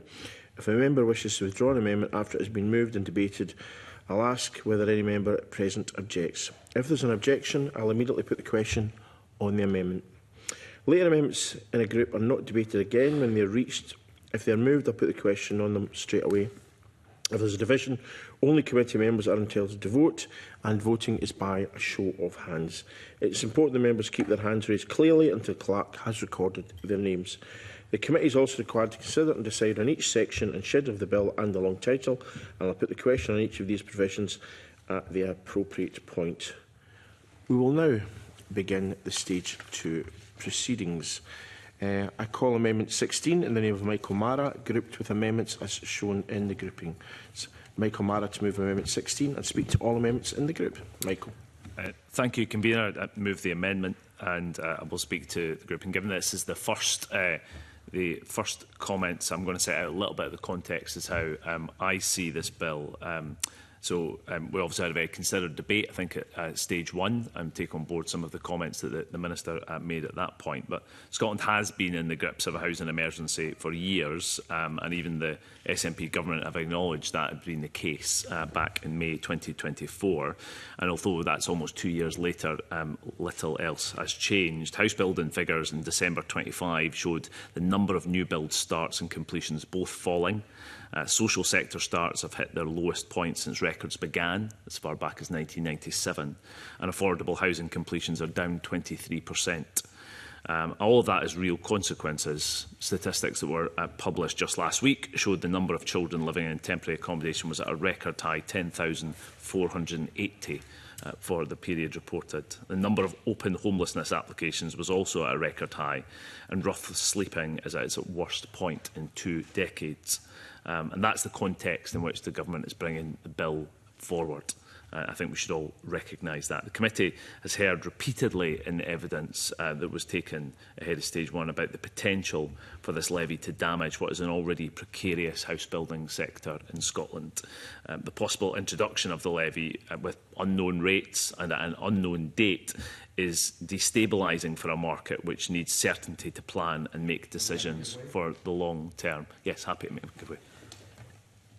I thank the member for giving way. I mean, he's kind of arguing against the levy as such, and I've got some sympathy for that, but is the fault here not really at Westminster that they have put in this kind of levy in England and they are effectively putting us in a corner that we have to do it as well? But it would have been better just to put it on corporation tax or something like that. I take the member's view on that. I suppose what I'm exploring here and want to have the Minister respond to is this general defence of the approach that he's taken. And so I suppose it's for myself to defend why the government have taken this approach. I don't necessarily think that it follows that because this happened in England, it has to happen in Scotland. I don't agree with the member in that regard. We have a very different housing market. We have very different circumstances. And I think that was formed the basis of a lot of the approach and the evidence that the committee took in its evidence. So I'd like to hear the Minister defend that in some detail as to why he thinks that this should be the approach that might be taken. I suppose the member is right in regards of there is a significant challenge to be faced in terms of raising finance to deal with cladding remediation. My view on that is that this is not the rate limiting factor in delivering cladding remediation in Scotland. Certainly at the moment, there is money that was in the bank that came through Barnett Consequentials that has not been spent. The question is whether the government is dealing with the substantive issues that are actually stopping them or not from dealing with it. So the possible introduction of the levy with unknown rates and at an unknown date is deeply destabilising for a market which needs certainty to plan and make decisions for the long term. And across the sector, house builders are making decisions about where to build and how much to build, and they can't do that with uncertainty of a levy hanging over them. My amendment seeks to give some certainty to the sector so they can get on and build now. It gives a firm guarantee that any construction or conversion work begun before 1st of April 2028 will not be subject to the levy. It means more homes will be built now rather than house builders choosing to sit it out for 2 years waiting to see what a future government may or may not do. I think it's particularly good to get the Minister's reflections as to how he sees that dynamic impacting the sector. Appearing before this committee on 18th November 25, the Minister stated that, and I quote, the commencement date for the levy will be deferred by 1 year to April 2028. And I believe that this amendment can be agreed that it will be keeping him to that commitment and the government to that commitment. Megan Gallagher's amendment in this group clearly has a similar intention. So I'm interested to hear the debate and the government's response. Thank you, Convener. Thank you. Minister, to speak to Amendment 1 and other amendments in the group. Yeah, and just to respond to... Well, first of all, I want to thank the committee for its engagement and scrutiny on the bill so far, and I've had good engagement with the individual members on their proposed amendments, and that's been very welcome, and I'm really keen that we continue in that constructive spirit today. With regards to the comments of Michael Mara, of course, we all understand, and I hope we do, that there is a requirement to fund the cladding remediation programme over the lifetime that these works will be required. That number is significant, as we know, running into billions. The funds that will be applied from this levy will form a part of that, but only a part of it. And that money has to be found from somewhere. And if it's not found from this route, then it would need to be found from elsewhere in the government's capital budget, potentially even from the affordable homes budget. So I think that it's not a get-out-of-jail-free card to say that we don't have this levy and we find the money from somewhere else. That would have to be funded from another one of the government's capital budgets, which would... absolutely, yeah. I just wanted to reflect, since Michael Mara opened with a general framing around the kind of housing challenges we have.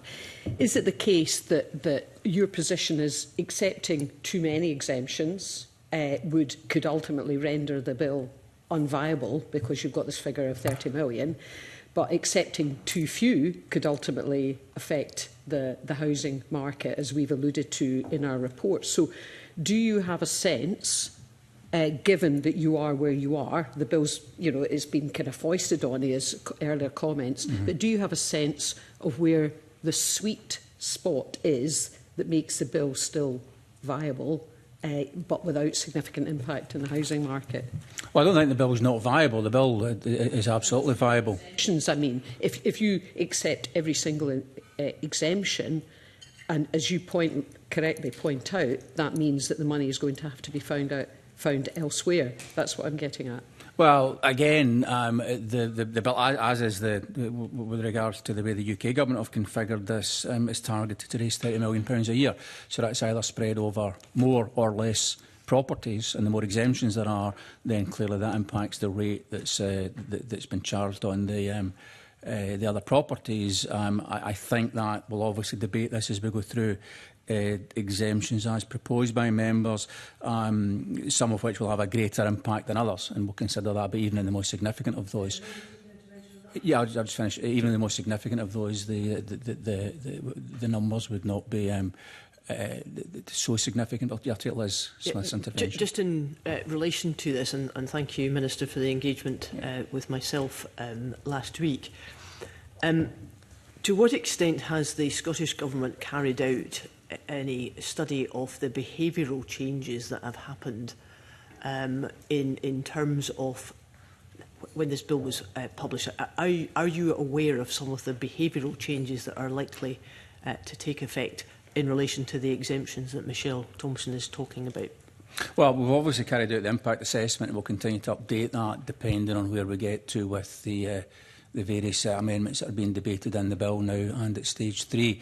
And we are aware of the profile of the sector and the impact that any of those amendments, and we'll talk about this as we move through those amendments, would have on the market, and the impact the exemptions would have on the remaining tax base. So we've done obviously quite a bit of work to understand that, and as I say, we've done the impact assessment across the sector as a whole. Okay, if I can continue on. So turning to the amendments. Amendments 1 and 2 in my name are minor technical adjustments to the wording of section 4. And these changes clarify the position for buildings which have parts that have different uses. And only those parts of a building to which the definition applies to will be considered as dwellings or other accommodation for the purpose of the levy. And I believe that all interested parties would welcome this minor change. Amendment 4 makes a change to the definition of the taxpayer for the levy, namely the owner of the property at completion. And the Scottish Government has tested this definition with Revenue Scotland and the Law Society of Scotland, who identified that in specific cases it is possible that more risk of more than one person could be considered the taxpayer. For example, if the tax point were to occur during the period where the property had been sold but the title had not yet been registered, this risks uncertainty for taxpayers in these particular cases, and therefore Amendment 4 seeks to remove any such uncertainty by providing a clearer definition. Turning to Amendments 16 and 19, both of which seek to introduce a form of transitional provision. The Government cannot support these amendments. We recognise the need for developers to have advanced certainty of what their liability to the levy will be, and that's why I took the decision to move the commencement date of the levy back 1 year to April 2028. It's also have committed to publishing the first set of indicative rates for the levy in June 2026. This gives developers 22 months advanced certainty of their levy liabilities, and is therefore provided in lieu of potential complex transitional provisions. Just my view is that to delay the commencement of the levy and publish the first set of indicative rates 22 months ahead of time already provides sufficient advance notice for developers to plan their affairs accordingly, and the proposed amendment would only add complexity and depress much needed revenues, and urge the committee not to support it. I thank the Minister for giving way. There is an established principle that regulatory treatment follows the rules in force at the time of a building warrant application.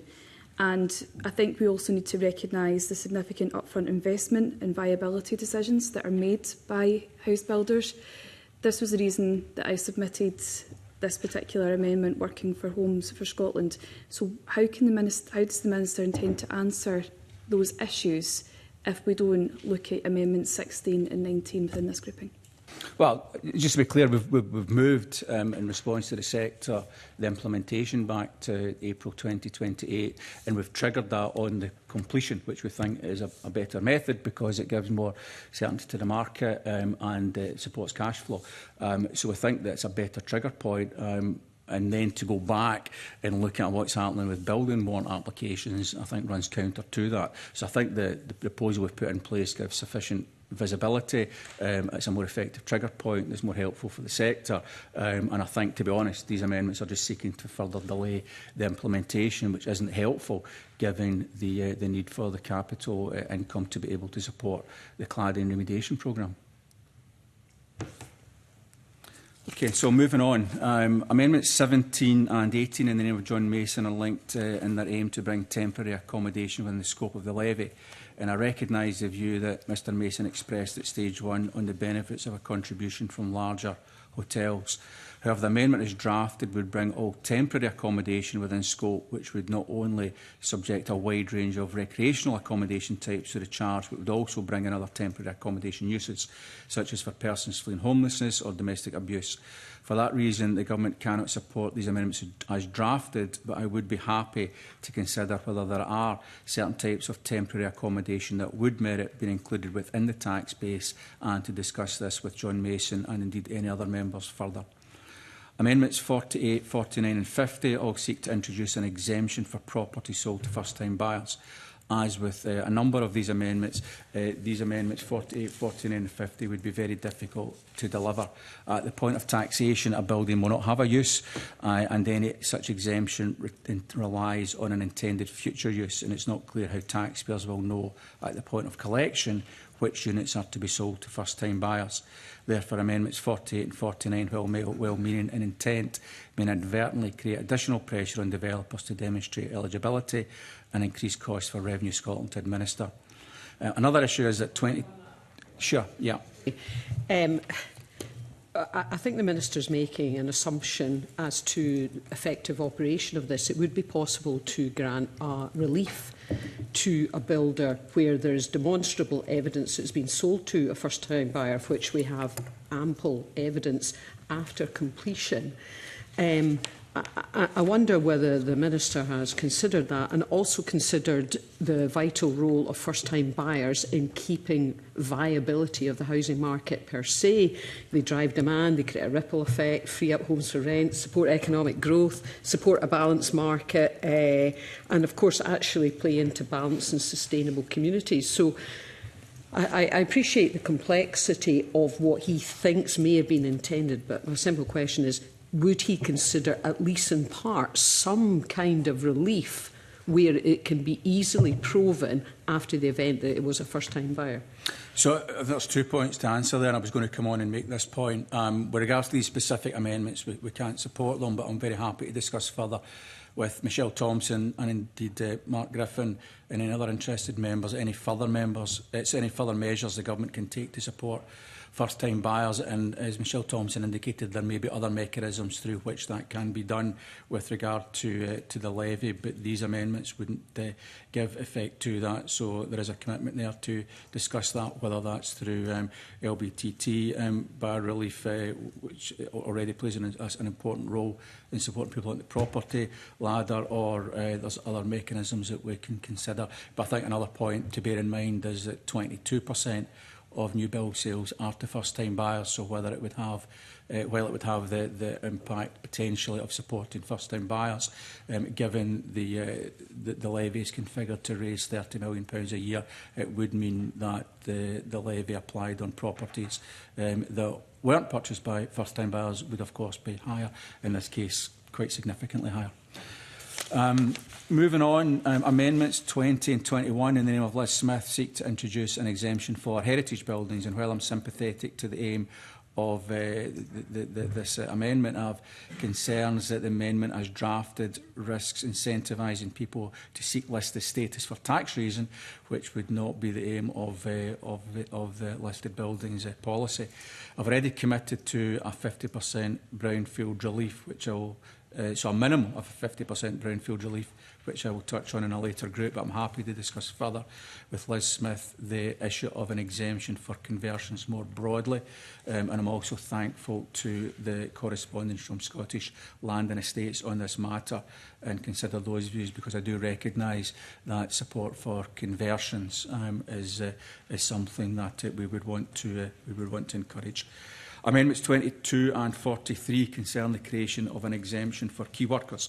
As with the amendment on first-time buyers, the Government can accept this due to the complexities it would cause developers in trying to verify whether the occupiers are key workers, and the potentially very adverse impact this would have on the tax base, and also draw members' attention to the list of residential institutions in section 4.3b of the bill, which are framed with a focus on the building itself and cover accommodation provided for these kinds of cases.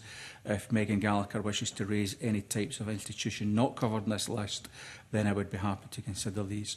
Finally, turning to Craig Hoy's amendments 21 and 42, which would create an exemption for rural areas. I agree with the intention that remote rural development should be exempt from the levy, given the increase in costs and supply line challenges that developers in more remote rural areas face.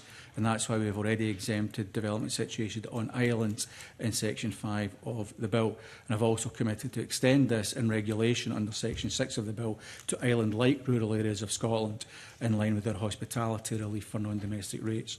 Development in other rural areas will also benefit from the levy-free allowance, with a proportionally greater benefit to those building in Class 4 and Class 6 of the urban-rural classification, removing up to 81% of units from the charge, depending on developer behaviour. Amendment 42, which defines rural specifically using the area classes, refers to a policy document which has no legal status and which is reviewed periodically. Regular legislative updates would be required to keep pace. This would create uncertainty for taxpayers whose sites may move between different definitions of rurality during the life cycle of that development. On that basis, the Government cannot support Amendments 21 and 42 as drafted, although I would be happy to speak with Craig Hoy to consider further measures that could be practically introduced to protect rural development. So, Convener, for the reasons I've set out, I ask the committee to support Amendments 1, 2 and 4 and not to support the other amendments in the group. Thank you, Convener. Okay, John Mason to speak to Amendment 17 and other amendments in the group. Thank you very much, Convener. I'll really just speak to 17 and 18, which are my two amendments, both dealing with exactly the same subject of whether or not hotels should be included in the scope of the levy. And I do accept that there may not be a huge number of new hotels being built in Scotland every year. But if we are wanting to widen the tax base, because the danger is with all the exemptions it gets narrowed too much, as the Minister has said, then I think we should take the opportunity of including hotels in there as well, on the basis that we want this tax to fall on the people with the broadest shoulders who can afford to pay. And, it has to be said, many people who stay in hotels, either business or tourists, can afford to pay a little bit extra. Because my assumption certainly is with this bill that it will be the final user, either the house purchaser, the hotel resident or whoever, who will actually end up paying for this levy, and I'm perfectly comfortable with that. And I think most people staying in hotels probably could afford a few extra pounds. Certainly the cost of a hotel in Edinburgh is excessive. Yes. Just in terms of putting a bit of an extra tax on hotels, is there not a danger, maybe it's an unintended consequence in Mr Mason's amendment, of harming the tourist trade, which is already struggling? Well, I mean, I think Edinburgh, and common internationally with other cities like Venice and Barcelona, are just so swamped with tourists at certain times of the year, especially in August during the festival, that, frankly, I mean, I struggle to get a hotel for under £100 a night in Edinburgh. I can easily get that in London. So I don't think there's much danger of losing all the tourists. Rural areas? Is that another intervention? Yeah, I mean, different places are different, and I think the Minister's going to say that they're going to look at different rates in different areas. But I think in principle, there are hotels being built. As I said, I accept not a huge number, but I saw in the media last week a piece of land in Edinburgh which was possibly going to be used for housing, and now it looks like it's going to be used for a hotel. And so we'd have this slightly strange situation that we've got housing competing with a hotel. The housing has a levy on it and the hotel doesn't. So it would seem that we were favouring the hotel over against the housing, which strikes me as slightly odd. And yes, okay, yeah. I'm struggling to understand the purpose here. I understand what he's saying about hotels, but the member's making the linkage that ultimately would be the consumer who pays. I thought the intention of this was that whoever was, in terms of linking it to the completion certificate of the hotel, that would be the payer. Is that not what he intends, or am I getting confused? Well, it gets passed down the line, and I mean, I know the government's argument is that land prices would fall because of this. I am sceptical about that. I think we had witnesses who were also sceptical about that. So I think it will get passed down the line, whoever ends up being the end user, as happens with a tax like VAT. So I hope the government, or I would like that the government would accept these amendments. If they need a bit of tweaking at stage 3, we could certainly do that, but it would set out the principle. I mean, the idea that homeless places, residential places might be affected seems very unlikely that someone would build a hotel and immediately it would be filled with homeless people, but maybe that could happen. So hopefully the Minister would accept the amendments, and if they need to be tweaked, they can be tweaked later on. Thank you. Thank you. Megan Gallagher to speak to Amendment 19 and other amendments in the group. Thank you very much, Convener. Amendment 19 has been developed alongside Homes for Scotland, including a number of home builders who have been in contact with me about the levy itself. The amendment exempts from the levy a new residential unit where a building warrant application has been submitted on or before the 1st of April 2028. So in effect, the amendment provides transitional arrangement for homes and projects that are already in development when the levy comes into effect. I've already referenced the established principle to the Minister, but if I may reiterate that home builders have been very clear that development does not simply start when foundations are cut. There are many years of activity and equity invested in a development well before the building is constructed. The building control event specified at Section 3, the completion date which defines the liability to pay the levy, is simply too late in the development cycle for the homes completed after the 1st of April 2022. The liability date, in my view, ignores the investment that the land deal has already undergone, ground investigations, planning costs and professional fees for design. All have been borne by the developer well before a building is completed. The Minister has already outlined the commitment to give 22 months' notice of the rates from June this year. Already, many developers will have appraised and agreed land deals with no ability to account for the levy that will come into effect as of April 2028. This application for a building warrant is different building control event and completion date, as it better recognises the substantial pre-construction development and specification that has taken place. The building may not be under construction at the time of the 1st of April 2028, but considerable investment in the development will already have taken place, and this is a really important point in the amendment that I have raised. I do want to touch upon Michael Mara's amendment of 16, which prevents the levy being charged where works began before the 1st of April 2028. And although that is welcome, I do believe that Amendment 19, which is the one that I've submitted, that exempts from the new levy a new residential unit where a building warrant application has been submitted on or before the 1st of April, provides perhaps a clearer protection where development has already started, even if it's not visible on site. I am disappointed that the Minister has already indicated that he does not wish this amendment to be agreed to at committee today. What I would like to say to the Minister, whilst he is in front of me just now, is that if there is an opportunity for the Minister to meet with me, with Homes for Scotland and Michael Mara, given that we do have amendments in this field, I think that would be helpful in terms of, looking at various different alternatives, perhaps for stage 3, because I don't believe that what the Minister is proposing just now goes far enough. And if we are trying to get the balance right between ensuring that house building projects do go ahead, do proceed, without being impacted by yet another levy or scheme that they have to pay into, I do believe the Minister has to take that on board before we reach stage 3. If I may touch upon Amendment 2022, as that provides an exemption for housing intended to be used wholly or mainly by key workers, including those employed in the health, social care, education, emergency services, agriculture and forestry.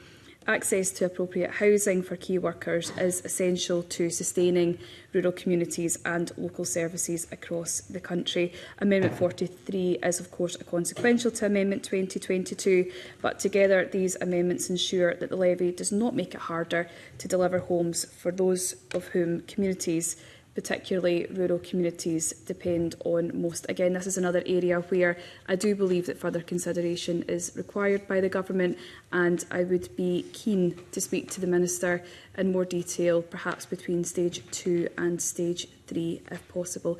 Convener, I will leave my remarks there just now. Thank you.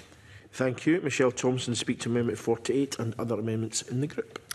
I'm going to focus my remarks to 3 of the amendments, 2 of which in this group, Amendment 48 and 50. But there's also Amendment 53, which falls into this area as well. I've already made some commentary to the Minister about how important the first-time buyer is, and set out my rationale for that, but I also wanted to just add on for a consideration for developers and remind them what a difficult operating environment it's been, the economic and climate. And I think it's important that we support developers to have a continued focus in the first-time markets, because if we look at their it's much easier for them to go for the step-up market. Access to finance is easier, it's quicker, transactions are larger, margins are better. So my concern in not being able to find some kind of relief is that inadvertently we could limit the activity in the first-time market. And I would also point out, in response to the Minister's earlier comments, just to be clear that I see the linkage to a developer relief, not the actual buyer, so that would exclude the likes of LBTT. I'm talking about a developer relief. And I think it's important, part of my rationale for doing that is exactly going back to my opening comments. Where do we find the sweet spot to make this bill operational, the set circumstances the government finds itself in, but actually making it functional and not having a disproportionate impact on the market, of which first-time buyers, I think everyone would agree, are utterly vital to ensure there's activity through the market and that whole cycle. So I accept what the Minister is saying, but just to put a little more clarity on it. Thank you, Convener. Thank you. To speak to Amendment 20 and other amendments in the group. Thank you, Convener. Amendment 20 is seeking to exempt from the levy the conversion of historical buildings, and that's mainly because projects of that nature tend to be they're not really speculative, in the sense they tend to be more expensive as a means of producing new homes, and most importantly, through the conversion of historic buildings into new homes, they deliver a wider public benefit, which has been something that the Parliament has discussed in other ways regarding historic buildings. So I think it's important that we encourage the bringing back vacant or underused buildings back into productive use. And applying the levy, if that went ahead, that would risk discouraging the regeneration, the reuse and investment that aligns closely with our heritage. And so that amendment is designed to try to avoid that. And then Amendment 41, that's a straightforward consequential to Amendment 20, providing a definition of historic building by reference to existing statutory designations. And that's the purpose behind these 2 amendments. Convener. That point. Yeah, I mean, just to make the point I've indicated, we're very happy to discuss this further in the context of conversions more widely, because I absolutely agree in terms of the seeking to find ways to support conversions more widely. I think there's just a specific issue with this amendment with regards to it being targeted on listed buildings per se. Okay. Minister, can you just explain why you think there's a particular issue about that your last sentence? Well, the concern is that it puts a perverse incentive into the system to seek listed building status for the purposes of avoiding paying building safety levy, whereas we've got a more general exemption for conversions, which I think is the right thing to do, because we'd want all conversions to be taken forward for redevelopment. Then it's a more encompassing a policy that doesn't tie it to whether the building is listed or not. Okay, thank you.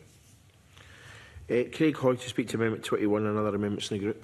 Thank you, Convener. Just if I could speak briefly to Amendment 16 in Michael Mara's name. I don't think the Minister came forward with a credible reason in stating that this is effectively a mechanism to try and delay the introduction of the levy on the basis that that would stop those funds flowing into cladding remediation. As I think we've said to the Minister on several occasions, the Scottish Government has been given £95 million for cladding remediation and has spent less than a third of that, is my understanding. So I don't think the lack of the access to the capital funds would actually be an issue in respect of that by that stage, unless the Minister now has a projection in terms of how that money will be spent. Yeah, an intervention on that point. Clearly, as the first point to make is, in response to what Michelle Gallagher said, we've already delayed the implementation of the levy by 1 year, which I think was an important thing to do, to give that space and time to the sector.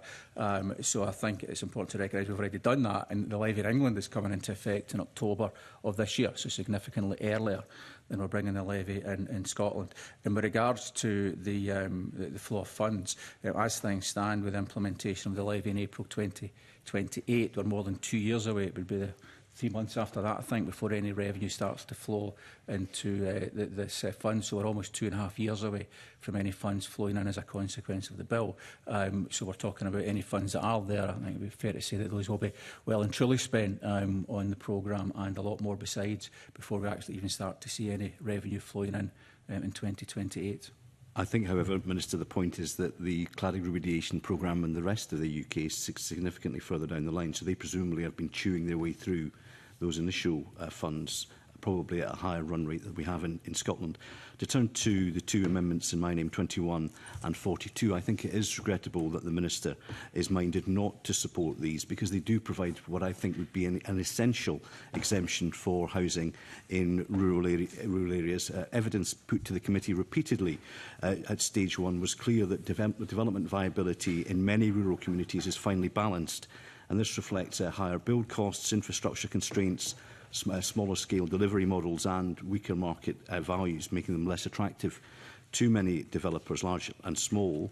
And the evidence of this was obviously heard against the national housing emergency, with an accumulated shortfall of 110,000 homes since 2008 and 700,000 households, put my false teeth back in, living in some form of housing need. And I think more recent figures show falling delivery, with all sector new build completions down year on year and housing starts beginning to decline. And I think the problem is particularly acute in rural areas, where I think any additional costs, even marginal relative to the total build, could be enough to prevent rural schemes from progressing at all. Yes. Point. It does recognise that, from our estimation, the significant majority of houses in rural areas will already be exempt under the current proposals, based on the 19 house limit that we've put in place. And on that basis, I can't see why the Minister wouldn't just go, therefore, for a full exemption, which would make the future far more certain for an uncertain aspect of Scotland's housing market. And I think the evidence we have heard is that the levy will reduce the number of homes delivered in rural areas. And I think when that happens, the Minister should be mindful that the overall revenue available to the public purse is likely to fall rather than potentially increase, particularly in relation to rural communities. Now, if also I could draw attention to some recent research in relation to the effect of depopulation on rural communities, and one of the causes of that rural depopulation is the lack of access to affordable housing, and anything that challenges the housing market in those areas could accelerate that the depopulation, particularly of young and working age individuals. Amendment 42 is consequential to Amendment 21, and it defines a rural area by reference to the Scottish Government's sixfold urban-rural classification, which is an objective and well-established framework. I understand what the Minister has said in respect to the fact that that could be subject to change and doesn't rest on a statutory footing, and I would be open to discussing perhaps with other stakeholders and the Minister how that could therefore be included on the face of the bill to give it some degree of certainty and permanence. But in respect of the amendment as it is presently proposed, we use categories 4 and 6 as the exemption areas where I think viability pressures are most acute. We we've excluded category 5, reflecting what I think organisations, including Scottish Land and Estates, says reflects the scale of pattern and delivery, particularly in those Section 5 areas. But I do believe, Minister, that taken together, these amendments ensure that the levy is targeted in a way that reflects the evidence heard by the committee and avoids severe and unintended consequences for rural housing delivery. Okay, thank you. Mark Griffin to speak to Amendment 49 and other amendments in the group. Thank you, Convener. Amendment 49 in this group and my amendments in later groups all address the concerns that I think the committee raised in their Stage 1 report and were raised in the Chamber at the Stage 1 debate, in that the context of the introduction of this bill is the government declared housing emergency. The impact that is having on our constituents in terms of the homelessness figures, the number of kids in temporary accommodation, open homeless cases, and the perilous state of the housing market when it comes to starts and completions at the moment. And this amendment was an attempt to address a really crucial, a key part of the drivers of support for the house building industry, which are first-time buyers. I am concerned that this levy has a potential to have a disproportionate effect on the entry-level housing, particularly in rural areas that young people are increasingly reliant on. I think the latest figures from Lloyds showed that the average age of a first-time buyer is now 31, and the impact that has on our economy, our population, and just generally. Yep, certainly. So I think, and I've already indicated in my response to Michelle Thompson, that we understand the intent of these amendments. The issue is, as they're drafted, it would require the developer to know in advance who they were going to sell to, which obviously isn't always going to be the case. But we're very happy to work with yourself and Michelle Thompson to see if there's another way that this can be given effect. And just to clarify earlier on, I mentioned the LBTT, that was in the context of things we're already doing, and I get the point that, so apologies if that wasn't clear. But with regards to the levy, so we're very happy to sit down and see if there's a way to do it. But members, of course, should bear in mind that if this means it's 22% coming out of the tax base, it means that there's a corresponding increase in the levy applied to other units. Just bear that in mind. I'll take Michelle Thompson. It's actually a weak intervention to yourself, Minister, but I'm not sure about the protocol in this. I'm sure it would be possible, what I'm suggesting, to have a partial exemption, because I fully accept the concerns around the 22% figure. I think something could be done that might not be a total relief. Thanks, Minister and Ms Thompson. I'm glad that the government accept the principle, seem to accept that there is a risk to a fundamental part of our housing system. I'm not wedded to a particular mechanism in terms of an exemption, a relief, or even a potential reimbursement that I think would be relatively simple to document as a house goes through a completion, a legal completion process. So I look forward to discussions with the Minister between stages 2 and 3 to see if there's a potential way through this to protect this crucial part of the housing market. Thanks, Commissioner. Okay, thank you for that. Michael Mara to wind up and press or withdraw Amendment 16. Thanks to Convener, thanks to all members who have contributed. I start with the Minister's comments at the outset regarding this approach being foisted on the Scottish Government. We should be absolutely clear that's just simply is not the case. Happy if there's a clarification, I'll be happy. Those weren't my words. Those are the words, if I recall correctly, of John Mason. So, okay, well, certainly then it may perhaps accepted in tone rather than words, Minister. I think in terms of the some of your position, but I would correct myself in that regard. I mean, this is an approach that the government has developed, and I think some of the concerns that the committee has had is that, for instance, the £30 million figure is entirely arbitrary. It's a target that the government has set itself, and frankly, many of the amendments we've discussed at this point in this group are actually trying to deal with what Michelle Thompson describes and trying to almost hit this fantasy target. and how well, let me complete the point, Minister. Trying to actually find that sweet spot in order to raise a certain amount of revenue. Now, I understand the logic of some of that. It seems to be that it's 10% of the UK levy, and that's essentially the money that might be available. The government could quite easily and equally have set a target of 5 million or 100 million. The question is what they feel that is proportionate that has to be raised. Anyway, I'll take the intervention. Just that very point, I may recognise it was the UK Labour government that set that target, and we've taken a pro rata percentage of that. Entirely arbitrary on that basis. I mean, this is not a kind of a situation where we have a 10% population share, therefore we have to raise. The question is whether this is appropriate to the housing market in Scotland and what the impact of that will actually be. So I think that the idea that we're working back from this arbitrary figure, I think, is part of the problem that we see in the way that these amendments are seeking to address. Megan Gallagher touched on our own 2 amendments, and I think that if the Minister were to commit to having that conversation, I would about these issues in particular. My concerns, I think, are what happens between now and 2028. We already know that we have a sub-zero temperature housing completion market in Scotland. And frankly, further cooling in that will result in the kind of impacts that Mark Griffin set out in his contribution, and I did in my own, and the social impact of some of that. And we need to make sure that that's not the case. And if the Minister wants to make that commitment or otherwise, well, in terms of commitment, I'm very happy to commit to meet with Homes for Scotland. I meet with them regularly on all kinds of issues. But in terms of the principle of this, I think we are quite clear in terms of what the implementation dates are. And I'm not quite clear the point that Michael Marr is making in regards to what might happen to the housing market over the next 2 years. If we're given indicative rates 22 months out, which is what he's asking for, then clearly that's done in the context of not knowing what's going to happen to the housing market over that following period. Say to the Minister that there are developments that are already planned and underway, and we've taken that in evidence from the various house builders. Should say that Miller Homes are one of the groups that have been in touch with myself about the amendment on that basis, that they have plans that are in place many years in advance, and they're asking questions as to how viable some of these developments might be. And there have been concerns that have come to committee on that, so we want to make sure that's sensible. Yes.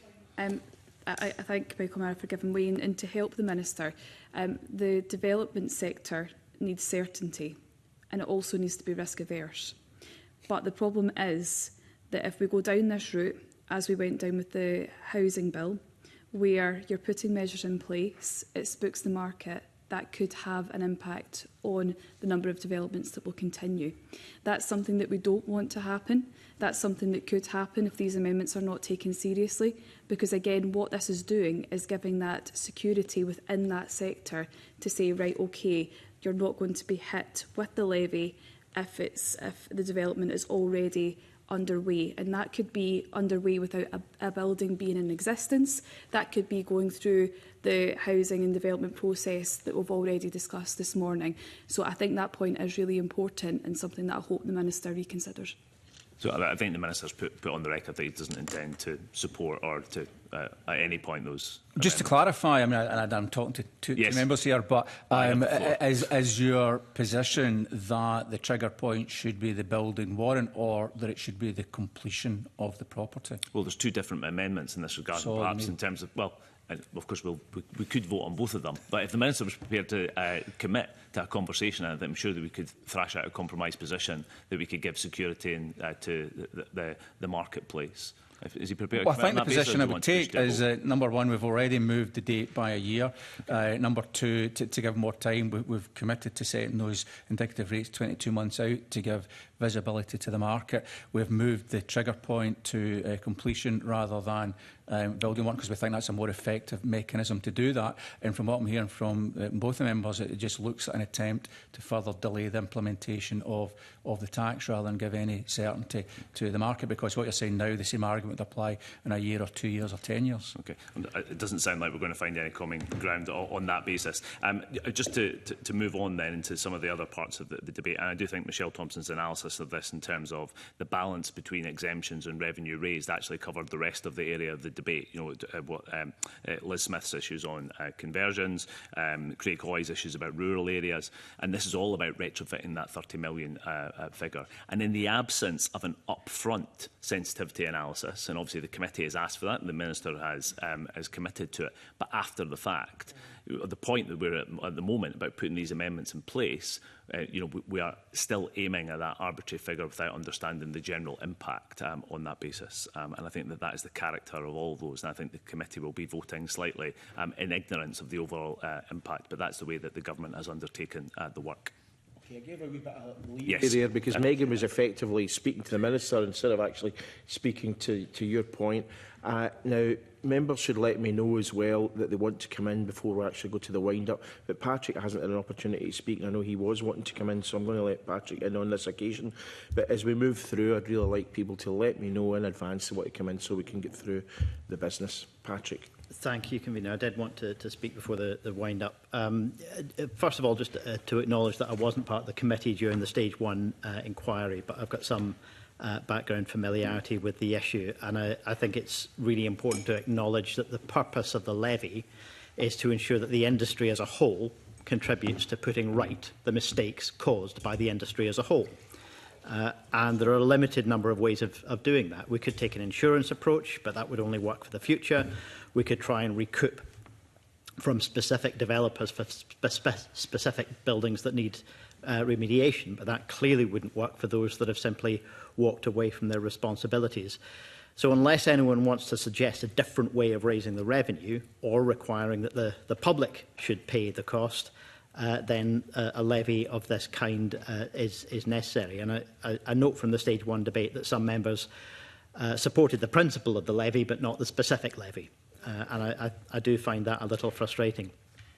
I recognise some of the potential impacts that members of the committee are concerned about, but honestly it is not unusual for any industry to predict disaster in relation to any tax or levy that they're expected to pay.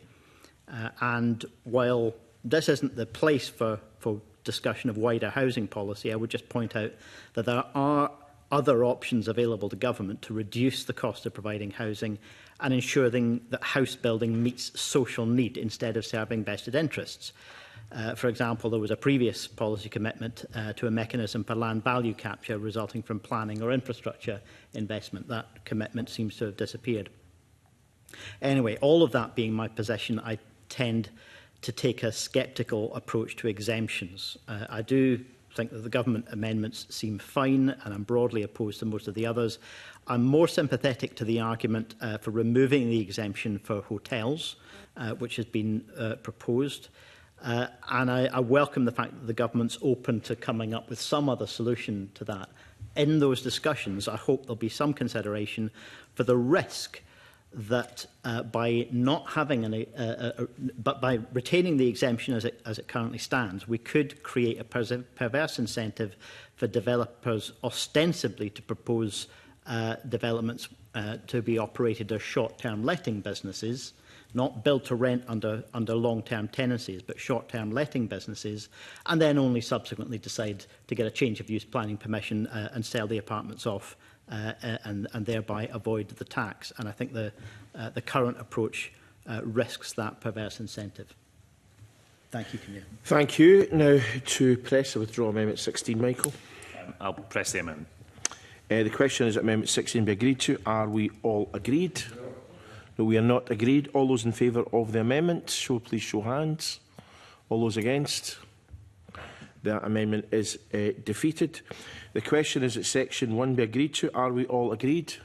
Yes. We are all agreed. The question is that Sections 2 and 3 be agreed to. Are we all agreed? Yes. We are all agreed. I call Amendment 1 in the name of the Minister. Already debated with Amendment 16. Minister to move formally. Minister? Moved. The question is that Amendment 1 be agreed to. Are we all agreed? Yes. We are all agreed. I call Amendment 17 in the name of John Mason. Already debated with Amendment 16. John Mason to move or not move? Moved. John Mason has moved that. Is Amendment 17 agreed to? Are we all agreed? Yes. We are not agreed. I'd like to have a show of hands. All those in favour? Sorry. All those against? That amendment has been defeated. I call Amendment 2 in the name of the Minister. I debated with Amendment 16, Minister to move formally. Moved. The question is that Amendment 2 be agreed to. Are we all agreed? We are all agreed. I call Amendment 18 in the name of John Mason. Already debated with Amendment 16. John Mason to move or not to move? Not moved. Not moved. Does anyone object to that not being moved? No one objects. The question is Amendment, I call Amendment 19 in the name of Megan Gallagher. Already debated with Amendment 16. Megan Gallagher to move or not move? Move. The question is Amendment 19 be agreed to. Are we all agreed? Yes. We are not agreed. A show of hands for all those in favour. All those against. That has been not agreed.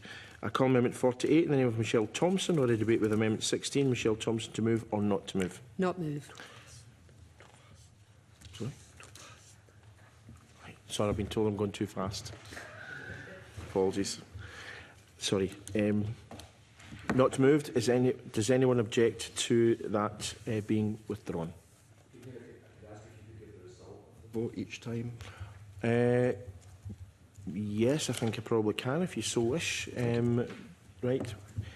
I'll do that in future, or do you want me to go back to the ones that we've already done? No? Okay, fair enough. Right, okay, I'm just trying to get through the business. We're an hour in and we're still at the first grouping. Okay, so anyone object to that being withdrawn? No one objects. Okay, the question is that Amendment 48 be agreed to. Are we all agreed? We are not agreed. Sorry, it's not moved. Yeah. I call Amendment 20 in the name of Liz Smith. Already debated with Amendment 16. Liz Smith to move or not move? Moved. That has been moved. All those in favour? All those against? That has not been agreed to. The question is that Amendment 20 be agreed to. Are we all agreed? Oh, sorry, that was 4-3 and against 4. Sorry, I'm going a bit too quick. I'm going a bit too quickly. I will slow down. Apologies. Question 20 was not agreed to. There were 3 members in favour and there were 4 members against. I call Amendment 21 in the name of Craig Hoy. Already debated with Amendment 16. Craig Hoy to move or not to move? Move. That has been moved. All those in favour? All those against? That has been defeated by 4 votes to 3. The question is that Amendment 21 be agreed to. Are we all agreed? We've done that. Sorry? We've done 21. Sorry, I've just thought. Sorry, apologies. See, when you slow down, you just lose your momentum. Apologies. Okay, call Amendment 22 in the name of Megan Gallagher. Already debated with Amendment 16. Megan Gallagher to move or not to move? Moved. The question is that Amendment 22 be agreed to. Are we all agreed? We are not agreed. All those in favour? All those against? That has been defeated by 4 votes to 3. I call Amendment 49 in the name of Mark Griffin. Already debated with Amendment 16. Mark Griffin to move or not to move? Not moved. That has not been moved. Does anyone object to withdrawal of that amendment? No one objects. The question, therefore, is that Section 5 be agreed to. Are we all agreed? We are all agreed. I call Amendment 50 in the name of Michelle Thompson. Already debated with Amendment 16. Michelle Thompson to move or not to move? Not move. Does anyone object to that not being moved? No one objects. I call Amendment 3 in the name of the Minister, grouped with Amendments 5, 6 and 46. Minister to move Amendment 3 and speak to all amendments in the group. Minister. Thank you, Convener. And I'll speak to Group 2 that contains a number of procedural amendments relating to consultation and parliamentary scrutiny when ministers make regulations under the bill. The group contains 3 government amendments which I invite the committee to support and 1 non-government amendment which I ask the committee to resist. Amendment 3 in my name. As introduced, the bill allows Scottish ministers to modify by regulation the categories of buildings that are included within, excluded from or exempt from the definition of a new residential unit for levy purposes. While the bill already requires ministers to consult with persons they consider appropriate, Amendment 3 adds to that requirement by requiring that consultation must include persons who represent the interests of the residential property development sector. Under the amendment, local authorities must also be consulted consulted. This amendment responds directly to the recommendations made by the Delegated Powers and Law Reform Committee at Stage 1. Amendment 5 makes a similar modification requiring consultation with representatives of the residential property development sector before regulations are made under Section 10 of the Bill to specify an alternative 12-month period to be treated as a financial year for levy purposes. Again, this reflects the view of the Delegated Powers and Law Reform Committee. And finally, Amendment 6 makes an equivalent change in relation to Section 12, which provides for regulations on the levy fee allowance. This amendment ensures that ministers must consult with representatives of the residential property development sector before making regulations under this power, in addition to any other relevant stakeholders. Given the importance of the levy free allowance in shaping the overall impact of the levy, it is right that those most directly affected are formally engaged before changes are made. I now turn to Amendment 46, lodged by Liz Smith. This amendment would introduce a new procedural framework requiring ministers, before making regulation, to publish draft regulations for at least 90 days, set out their reasons and provide a formal representation period, and then, before seeking parliamentary approval, to consider representations received, any parliamentary resolutions and committee recommendations, publish a further statement explaining how these have been taken into account, and secure Parliament's approval only once all of these steps have been completed. The practical effect of this amendment would be to introduce an additional delay of at least 180 days before regulations could be made, alongside significant additional administrative and resourcing requirements for both Government and Parliament. And while I recognise the intention behind this amendment, the Government does not consider it to be proportionate or appropriate in this context, or in keeping with the arrangements for other devolved taxes. The additional statutory timescale may prove problematic as cases where there is an urgent need to modify one of the regulations, and in such cases parliamentary scrutiny alone should be a sufficient check on the proposed regulations. The relevant regulation making powers are already subject to the affirmative procedure, and that the Delegated Powers and Law Reform Committee did not recommend enhanced scrutiny of this nature.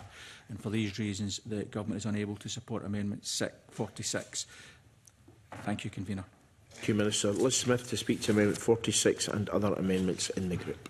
Thank you, and thank you to the Minister with regard to Amendments 3, 5 and 6 to introduce further consultation with the sector. I've got absolutely no concerns about that, but the reason I brought forward Amendment 46, and it would be no surprise to the committee that I'm very keen that we have super affirmative procedures in process to ensure that when ministers seek to make regulations or amend these regulations that modify the types of building and taxable exemptions, then we do have as much scrutiny as we possibly can. I think the clear outcome of our Stage 1 scrutiny and report was the need for much better quality data to provide the information that allows us to understand the impact of the levy, and that's why I was mentioning behavioural changes earlier, because I think the housing market, as a result of this whole process, will have significant changes placed upon it, and it's from a super affirmative procedure that I want to ensure that that additional scrutiny is in place. So hence the reason why, in due course, I will move Amendment 46. Okay, thank you. Patrick? Thank you, Convener. It's not unusual for amendments in committee to various legislations to aim to improve or strengthen the scrutiny process. And I think if that was being done in a proportionate way, that would be fine. I've got no objection particularly to the idea of specifying that the building industry needs to be consulted in the government amendment. I'm quite certain that would have happened anyway, even if it wasn't specified in on the face of the bill. I can't really imagine that any government, today's or any future government, would conduct a consultation on an issue like this and not include the building industry. But I've got no objection to specifying it. In relation to Amendment 46, though, I just wanted to point out the extraordinary scale of what's being proposed in the level of scrutiny that Liz Smith is proposing here. It seems to me, as far as I can read it, that this would apply even to regulations that modify the methodology for calculating floor space. And what's being proposed is a length of parliamentary scrutiny that's more comparable to documents like the National Planning Framework or the Climate Change Plan. Major documents setting out the broad swathe of government policy over the long term. In a moment, if I remember rightly, both of those documents, when the first legislation was proposed, had a 60-day parliamentary scrutiny process, subsequently increased to 120. So 90 days would put that firmly in that ballpark for what are pretty minor tweaks to the detail of the operation of a single levy. I give way. Thank you to Patrick Hurry for giving way. I mean, this amendment has been brought forward in consultation with the sector because they feel that, as things stand, that we don't have sufficient data to ensure that we have adequate scrutiny of some of the likely behavioural changes within the marketplace. And if we look back at several other aspects of parliamentary procedures, we've not had, in my view anyway, we've not had sufficient super-affirmative procedures to check over that there has been adequate consultation with the relevant stakeholders, and that's the purpose of Amendment 46.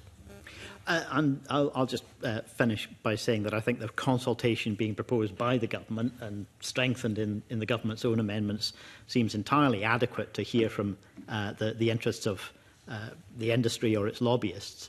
I just think that subjecting the fine detail of regulations on an individual levy like this to the level of parliamentary scrutiny that's required for major documents setting out long-term and broad policy direction for the government does seem unrealistic. If we applied that to every minor regulation, never mind 3 days of parliamentary business in a week, we wouldn't get through half of what we need to across the entire session of Parliament if we expected every minor regulation to be subjected to that level of detail.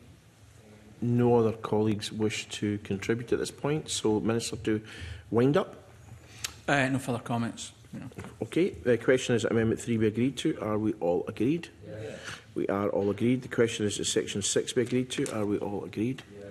We are all agreed. The question is, Section 7 be agreed to. Are we all agreed? Yes. We are all agreed. I call Amendment in 4 in the name of the Minister. I debate with Amendment 16. Minister to move formally. Moved. The question is, Amendment 4 be agreed to. Are we all agreed? Yes. We are all agreed. The question is, Section 8 be agreed to. Are we all agreed? Yes. I call Amendment 51 in the name of Michelle Thompson, grouped with amendments as shown in the groupings. Michelle Thompson to move Amendment 51 and speak to all amendments in the group. Michelle. I'm going to concentrate my remarks on Amendments 51 and 52 and remind members and the Minister that Amendment 51 in particular stems from a committee-wide agreement based on an understanding of the complexities and sensitivities of the housing market in Scotland. And despite that, by unanimous agreement, we wanted to ensure and see evidence of an impact assessment being carried out, given our belief that the introduction of this levy will, in fact, trigger behavioural impacts by developers. Now, I appreciate that Amendment 51 in particular is very detailed and is very specific and could bring in issues around capacity. But I would reflect that the wider housing market is detailed and specific. And in reality, many of the interventions that have been made over recent years have been because I failed to view a housing market as multiple markets, and particularly in reference to rural areas and how SMEs fit into that as compared to large providers. So perhaps Amendment 52 arguably is the nub. The wish to see evidence of this type of work being carried out in advance. We've often seen policy provision being made without understanding of the resultant impacts. So this amendment is an attempt to try and put that right, even though I do concede it's detailed and specific. My final comment is it's also worth fleshing out the consideration of how the levy might impact private capital investment in Scotland, and that includes in Section 75 as well. We've seen a lot of implications of where this has not been done in the past few years. We cannot get to where we want to be without supporting private capital. It's very important, and underpinning that is continued investment in Scotland, that the confidence for that is retained as well. Thank you, Convener. Thank you. Mark Griffin to speak to Amendment 59 and other amendments in the group. Thanks, Convener. My amendments 49 and 60 require the Government to carry out and publish a series of assessments of the effect on of the levy on the housing emergency and on housing supply before implementation. As recent Government stats show, there is a hugely concerning 8% drop in all sectors new build completions and a 5% fall in all sector starts. And well, I absolutely believe that we should be achieving viable funds to be found for the implementation of the cladding remediation. I don't think we can lose sight of the impact of the housing industry and the housing market, and particularly the context of the housing emergency and how we build our way out of that housing emergency. Yeah, thank you, Member, for giving way. I note that he includes the term housing emergency in Amendment 63, certainly. Is there a legal definition for housing emergency somewhere? Yep, we agreed that legal definition in the housing bill that was recently passed by Parliament, so it does rely on existing legislation. And I think my concern in relation to the impact on the housing market and how we work through the housing emergency could potentially be alleviated by requiring the Government to publish, carry out and publish those assessments. That's why my amendment calls for reviews of the effect of the Act to be carried out in relation to the impact of the housing emergency and critically the impact on private capital investment attracted to new build residential development in Scotland. I think it's crucial that these assessments are linked to the stated housing emergency as declared by the Scottish Government, with that definition recently agreed by Parliament. Further to this, Amendment 60, 61, 63 and 64 propose that all required reports and assessments under the Act must evaluate the levy against an all-10-year housing target, with delivery measured through completion events under building standards. That is intended to hardwire housing supply outcomes into levy governance, so that the policy is assessed not only on revenue raised, but on whether the levy risks undermining housing delivery at a time when Scotland faces a housing emergency with fragile development viability and falling investment confidence. I would hope that the Government would accept the need to balance the impact of this levy on the impact on the housing market and would consider these amendments favourably. Thank you, Convener.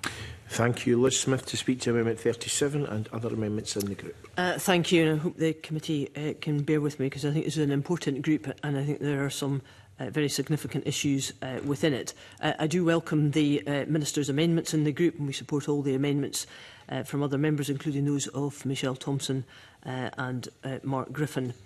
But as I mentioned earlier, I think Parliament is being asked to hand over a very substantial range of powers in relation to the setting of the levy without the clear understanding of the impact of the levy on the housing market at a time when, as Mark Griffin and Megan Gallagher both referred to, there is a self-declared housing emergency in relation to other legislation. I think a very clear outcome from our Stage 1 deliberations and the report was the need for much better quality data and information to understand the impact of the levy, including on the housing market, given the current circumstances. And in the absence of that clear commitment for a sensitivity analysis from the Minister at the Stage 1 debate, I'm very supportive of placing a clear and detailed reporting requirement on the face of the bill. So turning to Amendment 37, that gives effect to the committee's recommendation at the report stage under Section 45 of the bill should be prepared every 3 years. just as the Minister's Amendment 9 does. Amendment 38 sets out what those regular reports should address in respect of the new build housing market, the wider housing sector, including the government's all tenure housing ambition, and to interconnect the nature and design of the levy, the rates and the cladding remediation programme it seeks to fund. And that mirrors the requirements of Michelle Thompson's requirements of the independent sensitivity assessment, which is part of her Amendment 51, and the issues that arose during our Stage 1 scrutiny. Amendment 39 also introduces a requirement for the levy to be assessed for its compliance against the Scottish Government's principle of good tax policy making defined in the Framework for Tax 2021. Amendment 40 is a technical amendment. But can I just, Minister, at this stage, can I just raise something that was brought to our attention last week when I think it was just immediately after the deadline passed for the amendments to be submitted, the Scottish Government produced another document which was about ensuring that it was accelerating home building in Scotland. And that potentially could put very considerable reliefs or supplements on the levy to intervene in the market to stimulate or speed up delivery where build-out is not progressing at pace, which is using the government's language. I just find, and we'll probably come back to this a bit later, but I found that the timing of that, given the possible implications, further implications for behavioural change, was not helpful, particularly, as I say, that the deadline for Stage 2 amendments had passed by then. But I'll come back to that point a little bit later. Thank you. Thank you. Minister, to speak to Amendment 9 and other amendments in the group. Yeah, and first of all, I hear Liz Smith's point in regard to the consultation that wasn't designed with this timetable in mind. I can reassure her, and clearly there is still obviously scope for Stage 3 amendments, but I hope she appreciates the intent of that consultation, which has been under consideration for a period of time, and indeed we've indicated that that was on its way for a period of time in discussions with the sector and others in an attempt to help, as she says, to stimulate build-out from the significant number of units that have planning permission but haven't yet been started, never mind completed.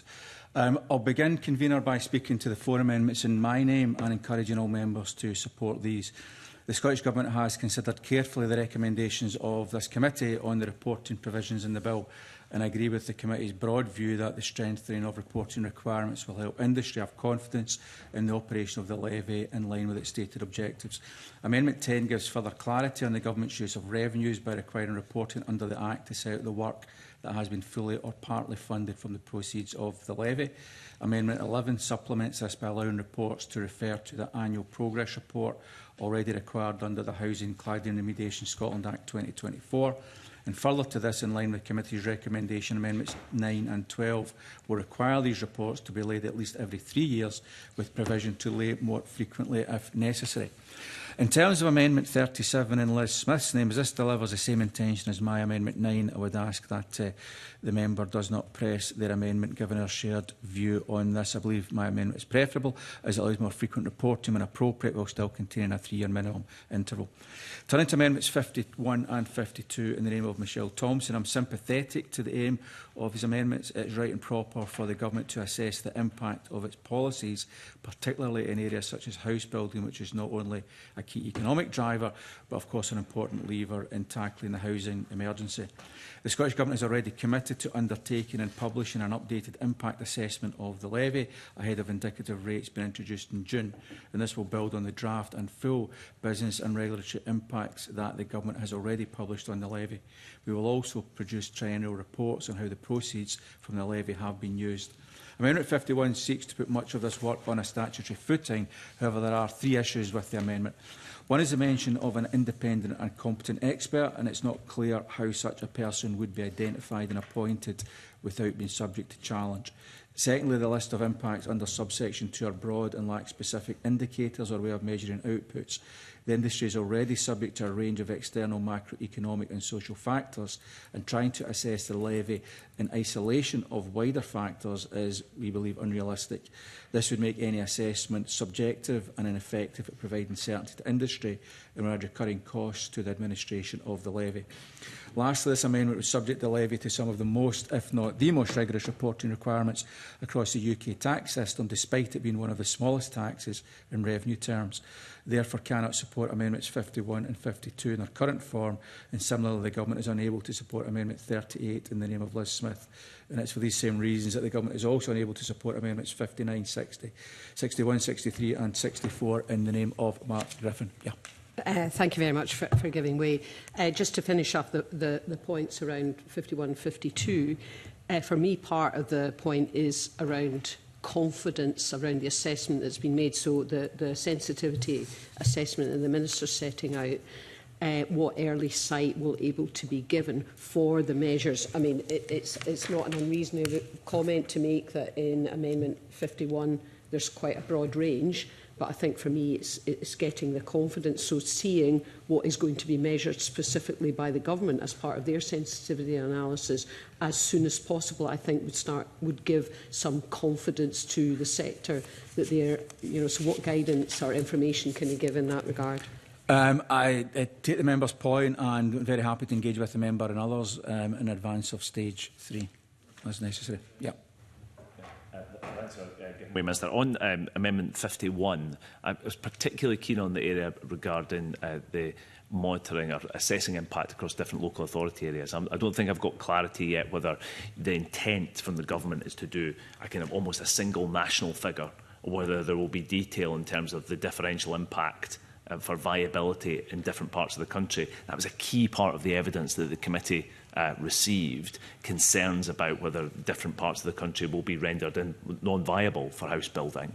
And I think the committee would be really keen, I believe, to see the sensitivity analysis addressing that issue. So just is there assurances from the Minister that it won't just be a kind of a top-end one figure for the whole country, and that we will get detail about what the impact will be in different parts of Scotland?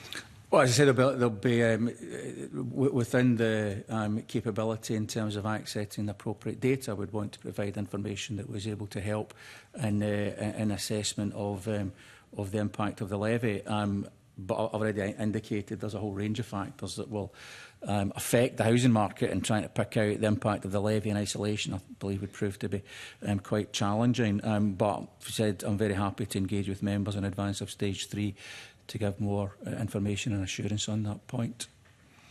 In conclusion, I'd like to note that the UK government Labour government is not requiring a similar assessment to be carried out for its building safety levy in England, and I would also remind members that, as with other areas, Parliament will have the ability to take stock of the levy scheme at any point, including at points when regulations are made and changed. And I've no doubt that ministers will receive feedback once the levy is operational and adjust as required. I'm sympathetic to the aim of the amendments proposed by Ms Thompson, Ms Smith and Mr Griffin. I would therefore ask members not to press their amendments, instead take the opportunity to discuss with me ways in which potential impacts from the levy can be measured and reported on as part of the strengthened 3-year reporting requirement as per Amendments 9 and 10. And know that members across this Parliament want to ensure that any policy we enact has only the desired effect, and I do welcome suggested ways these can be effectively monitored and assessed once the levy is in place. Thank you. Patrick. Thank you, Convener. As with the previous group on enhancing parliamentary scrutiny, this is obviously familiar territory. Many bills that we debate see discussions on how to improve assessments or reports or reviews of the legislation that we pass. But when we do that, we should make sure that it is clear, objective, deliverable, and that it's not going to unintentionally prevent government from actually exercising the functions that we're legislating to give it. And I do think that some of the amendments in this section require assessments which are not only highly detailed, but are by definition subjective. let's be honest that if we do pass this bill and create the levy, there's always going to be a disagreement between government and industry about what rate it should be set at, and the industry will always make an effort to lobby for a lower rate and produce evidence to back up that view. And so the idea that a single objective assessment is going to answer the question about what the impacts will be, I think is unrealistic. There's always going to be that difference of views, and I think the amendments here treat as objective something that will always be subjective. Mark Griffin says that he wants to hardwire housing delivery outcomes. I think probably most of us would agree it would be great if we could. But while a target in government policy is always helpful in focusing the mind and focusing action, there are also always going to be factors out with the government control. We've just come through a period of pandemic, Brexit, economic changes as a result of energy prices, and a whole host of other factors which will always have an impact on something like housing delivery. So I just don't think it's realistic to think that any legislation we pass in Parliament can hardwire outcomes in the way that Mark Griffin is suggesting. I give way. The government policy is for a 10% year-on-year increase in house building. I think given that the very low base we're at, that is a very, very modest target. And I think if the government were committed to hitting that very, very modest target, then they would accept hardwiring that into legislation. I thank Mark Griffin for the intervention. I just come back to the point that there are factors within government control on whether a target like that is met, and there are factors out with government control. That doesn't change the fact that a target is helpful, but I just don't think it's possible in the real world to legislatively hardwire, as Mark Griffin says, the outcome as opposed to the action. Finally, I'll just make the point on the assessment against the framework for tax. I'm not aware of any other tax or levy which has a statutory requirement of that kind. The framework for tax is a statement of government policy, effectively, the policy of the government of the day. And I'm not aware of any other tax or levy legislation that requires a statutory assessment of that kind. And it would seem out of kilter with the more general approach. Thank you. Michelle Thompson to wind up and press or withdraw Amendment 51. I should say, I think the convener at the start of this section invited me to move, which I didn't actually do, so I'm putting that on the record. That said, I'm happy to accept what the Minister has outlined and happy to welcome further discussions as well. And I think some good points have been made around the table in that respect. And I do go back to my earlier points about getting the sweet spot. Arguably, perhaps more legislation should have come through the Finance and Public Administration Committee at stage 2, and maybe we would have had more of this sort of rigour, but that's perhaps my personal opinion. So I am not going to move Amendment 51, Conveners. Thank you. Does anyone object to withdrawal of Amendment 51? No one objects. I'd like to call Amendment 23 in the name of Michael Mara, grouped with Amendments 24, 25, 26, 27, 28 and 29. Michael Mara to move Amendment 23 and speak to all amendments in the group. Thank you, Convener. I move the amendment in my name. And the amendments 23 and 24, the effect of which require ministers to complete the sensitivity assessment and publish indicative rates in that order before regulations set the rates that can come into force. And it also commits the government to keeping the minister's own personal commitment of 22 months from publication of indicative rates to the regulations setting the rates coming into force. We've already covered a fair bit of that ground this morning, colleagues, obviously in relation to our recommendation about the sensitivity analysis, and I take Michelle Thompson's decision to not to move, and the intention that it's that she provides for it, and given the assurances the Minister has given. A little bit concerned at some of the Minister's language regarding the possibility within the sensitivity analysis, and I think we, as a committee, really want to see it as strong as possible. But obviously our recommendation was informed by significant body of evidence that came from the sector citing serious concerns about the impact of the potential impact of the levy on house building, given the years-long grip of the housing emergency that we have. And I do think that detail about the geographical spread of impact in different areas is absolutely critical. I think it's come up with already in relation to issues that John Mason raised earlier on about Edinburgh, and in particular the economic hotspot of the country at the moment. That there are differential impacts that would result from a national rate. Certainly, I'm grateful. I mean, given that point that there could be differential impacts, there'll be different market conditions and so on in different parts of the country, or for different land types or what have you. It does strike me as well, it's a question in my mind about whether a sensitivity assessment worthy of the name can be conducted before the government has published indicative rates, before it even presumably says whether there will be different rates for different parts of the country. Surely the government's approach to rate setting is the start of a process of figuring out what the impacts might be, rather than the other way around.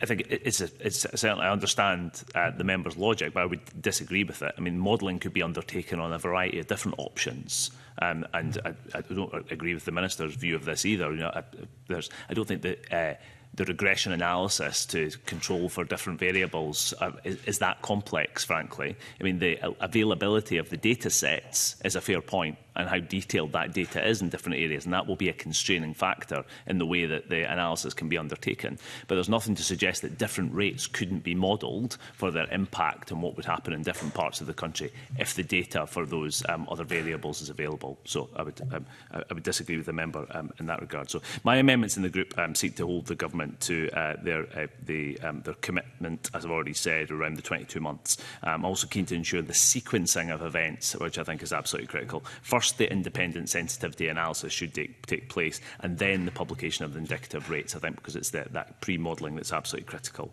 And then, after at least 22 months have passed, the rates can come into force, and we've covered the ground of the problems and the challenges, making sure we don't have further cooling in an already sub-zero market. In keeping with my amendments in the previous group, it's intended to give the sector as much certainty as possible. We do have over 10,000 children in temporary accommodation, and we must ensure that we don't have negative impacts of this if we're going to get the houses that they need. Thank you. John Mason to speak to Amendment 25 and other amendments in the group. Thanks, Convener. And once again, I'll speak to just really my amendments, and they are all just on one point. So there's 25, and then the rest are really consequential. So the basic argument is that is value or is floor space the better way of making the basis for this levy? We want all taxes to be as fair and progressive as possible, I think, with the heaviest weight falling on those with the broadest shoulders. And it seems to me that the value of the house would be better used as the basis for the levy rather than the floor space. As things stand, using the floor space would mean that two properties of the same floor space but with very different values would pay the same levy. One might be a mid-terrace in a poorer area, which would command a lower sales value, while another might be a detached bungalow or a smart flat in an upmarket area, and surely the latter should pay more than the former.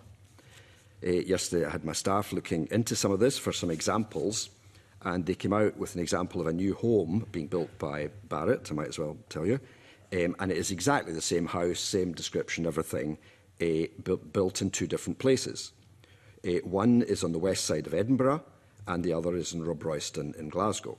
And the Glasgow one sells for £273,000 and the Edinburgh one for £370,000, a difference of 35%. Yet the levy would be the same on both, and that just seems very strange to me. Now, I do accept that there are practical issues whichever method you use, and Section 9, subsection 5 requires regulations however we do it.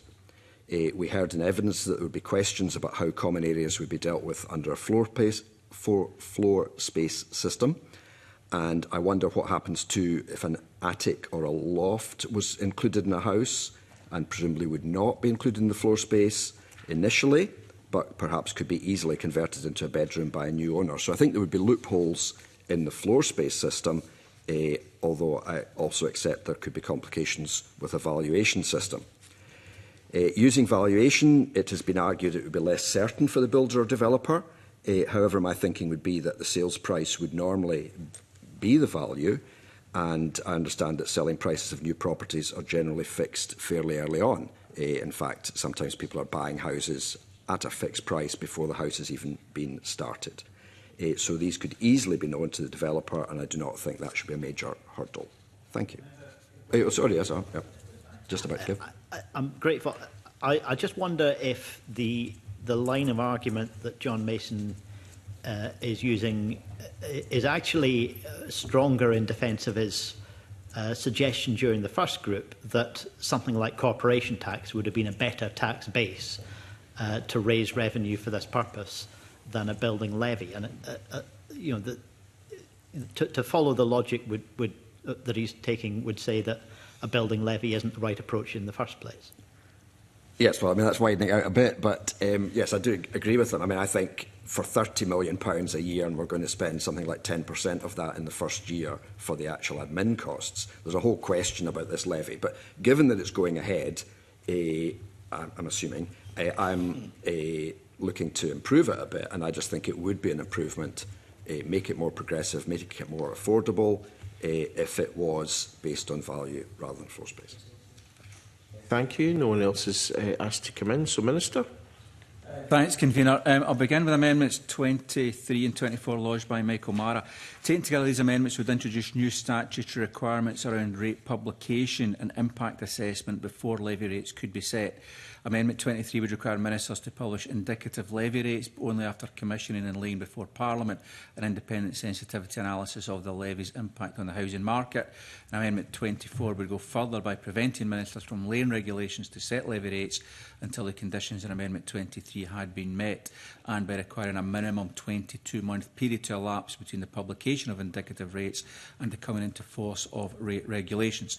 The combined effect of these amendments would be to create new statutory preconditions and fixed timescales for rate setting, applying not only to initial rates but also to any future revisions, conditions which the UK Labour Government will not have to meet in relation to its building safety levy. The Government has committed to publishing the first levy rates in June 2026, giving developers a 22-month lead-in time in advance of the levy coming into effect in April 2028.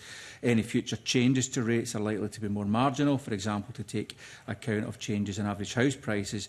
There is therefore not the same rationale for providing 22 months of notice on each occasion.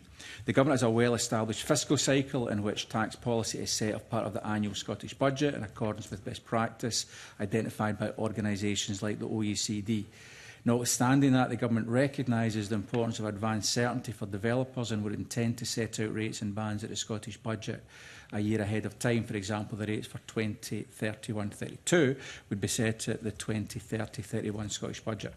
So I'm not persuaded that a mandatory 22-month period or the well-established practice of setting devolved tax rates and bands at the Scottish Budget needs to be put on a statutory footing.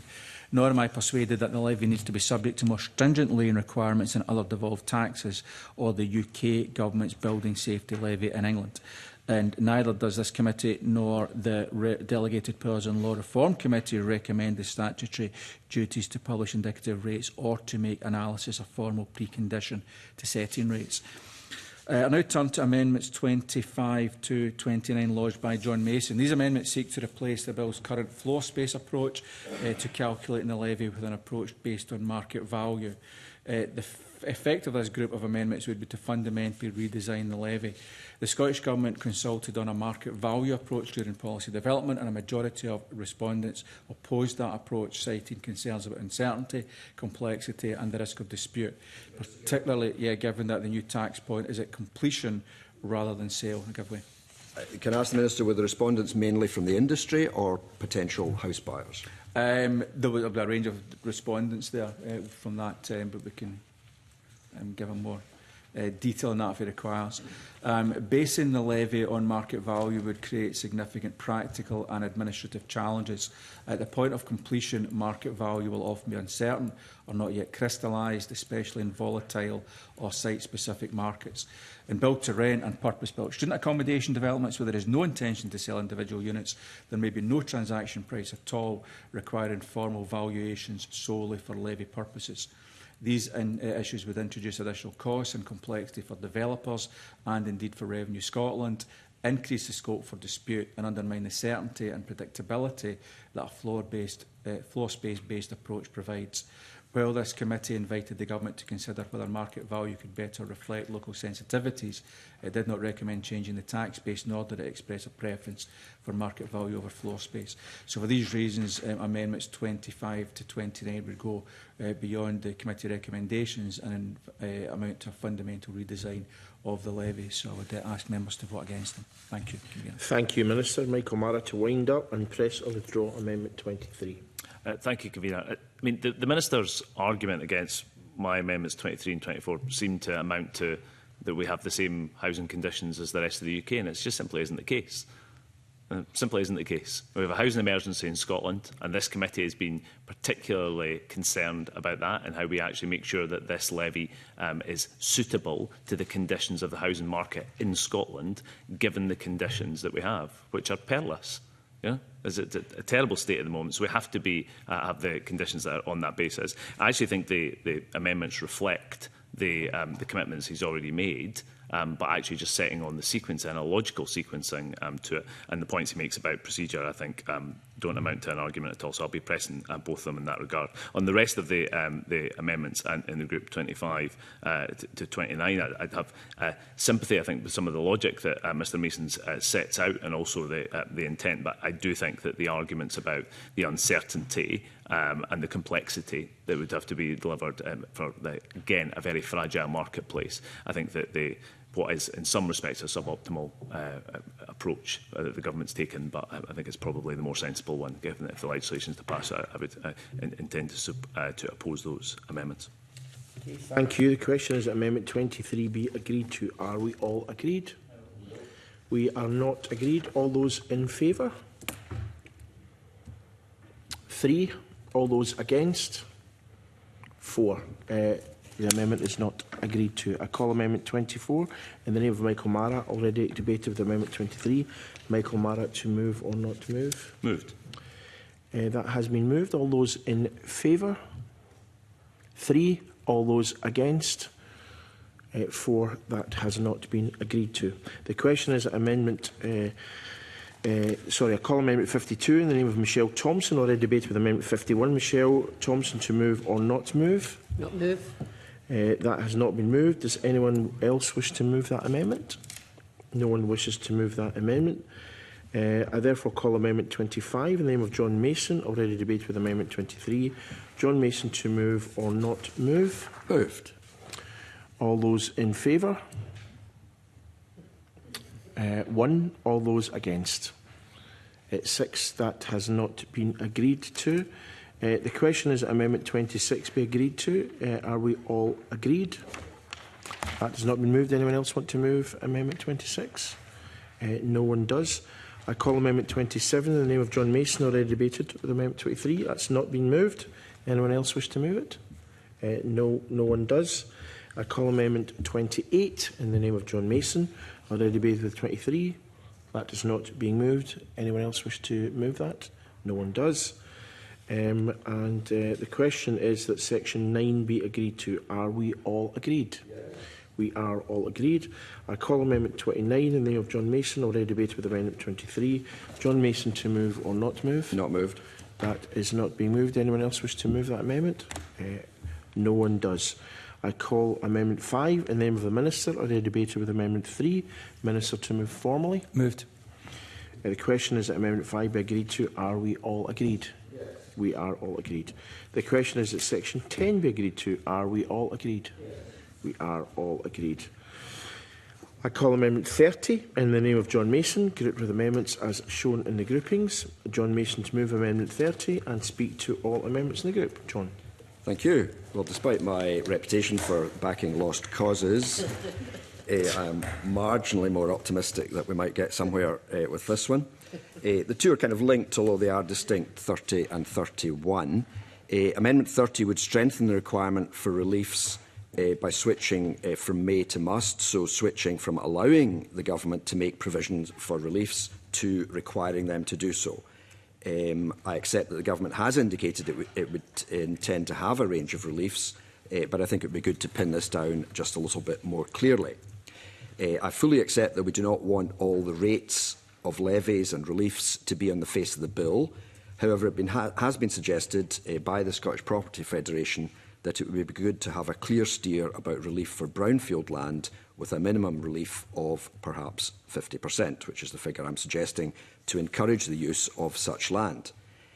Now, to give an example, I find this particularly relevant for my own constituency, where developers have been very keen to build out into the green belt on the edge of Glasgow, but there are no shops, no amenities and little, if any, public transport. Meanwhile, at the heart of my constituency is the old Parkhead bus depot, previously a tram depot, with contaminated land but absolutely ideal for housing, with excellent public transport links, shops, GPs, schools and even churches all close by. So there's a wider issue here than just this levy as to how we encourage the use of brownfield land and protect greenfield, where we might have an urban development company like Clyde Gateway, as I do in part of my constituency, cleaning up the land is done by them, and so it might be less of an issue. But there are many, many brownfield sites around the country which are not covered by such a scheme, and so I would like to see this relief. Just before, yes, on you go. I'm grateful.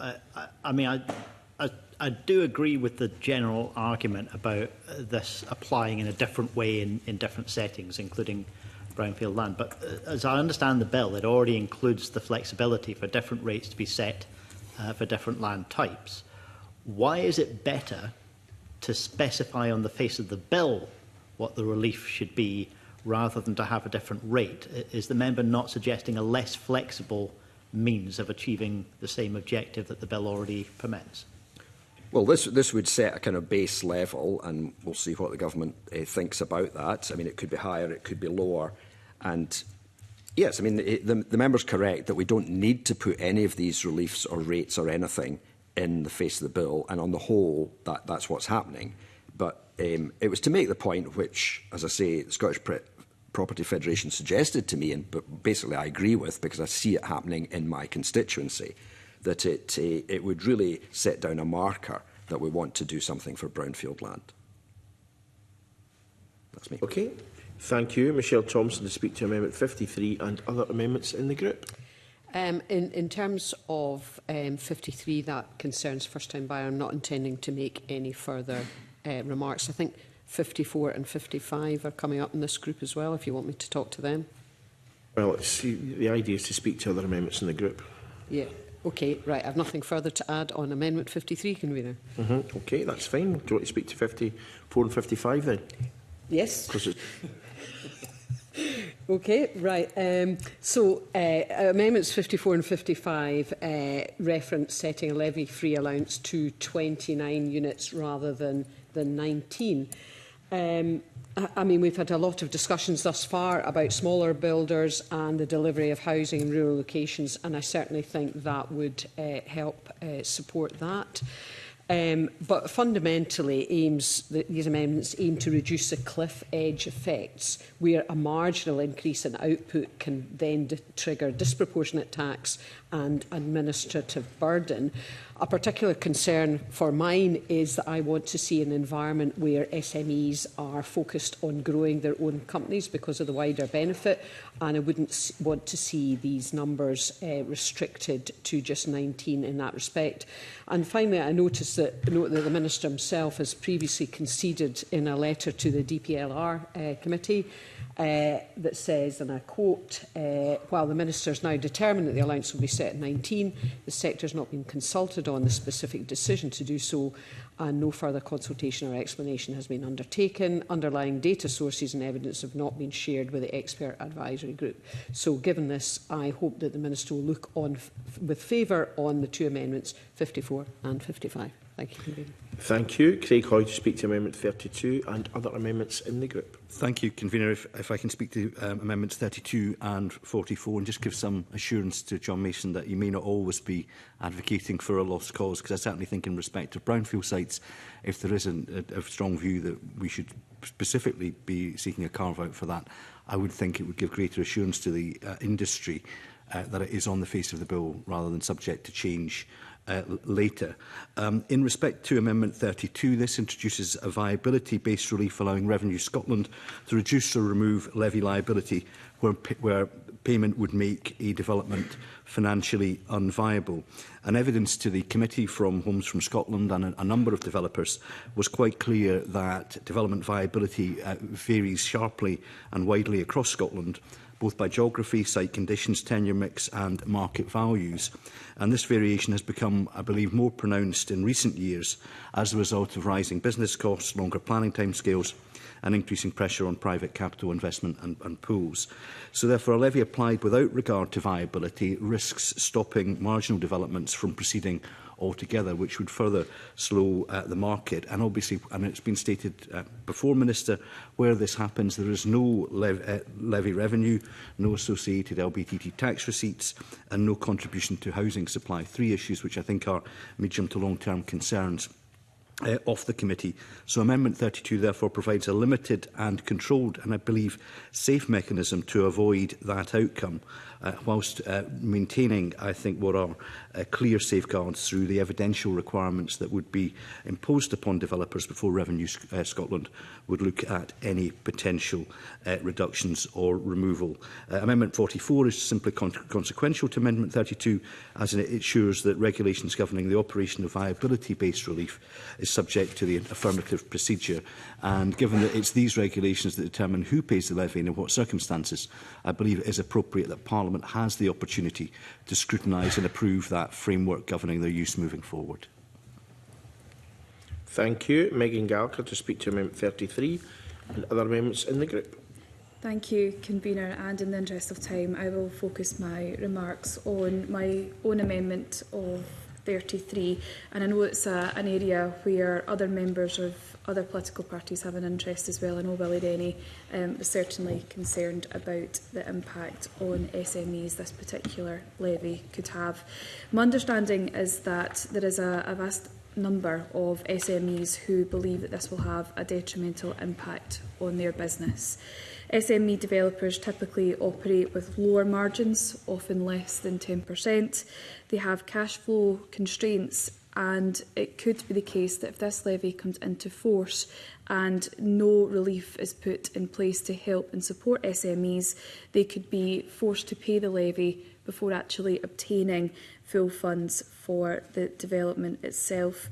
I do believe that if the government does not seek to intervene in this area, it could threaten the viability of smaller projects that developers could potentially avoid. This would result in fewer homes, and as we have discussed this morning with the housing emergency, we can't afford to have fewer homes built, particularly within the affordable homes sector. Yes, I'll give way. Yes. That point, given that even with the 19-unit allowance, and we'll come on to talk about the 29-unit allowance shortly, but even with the 19-unit allowance, 79% of developers would already be exempt from paying the levy. Who in the market is she targeting her amendment at?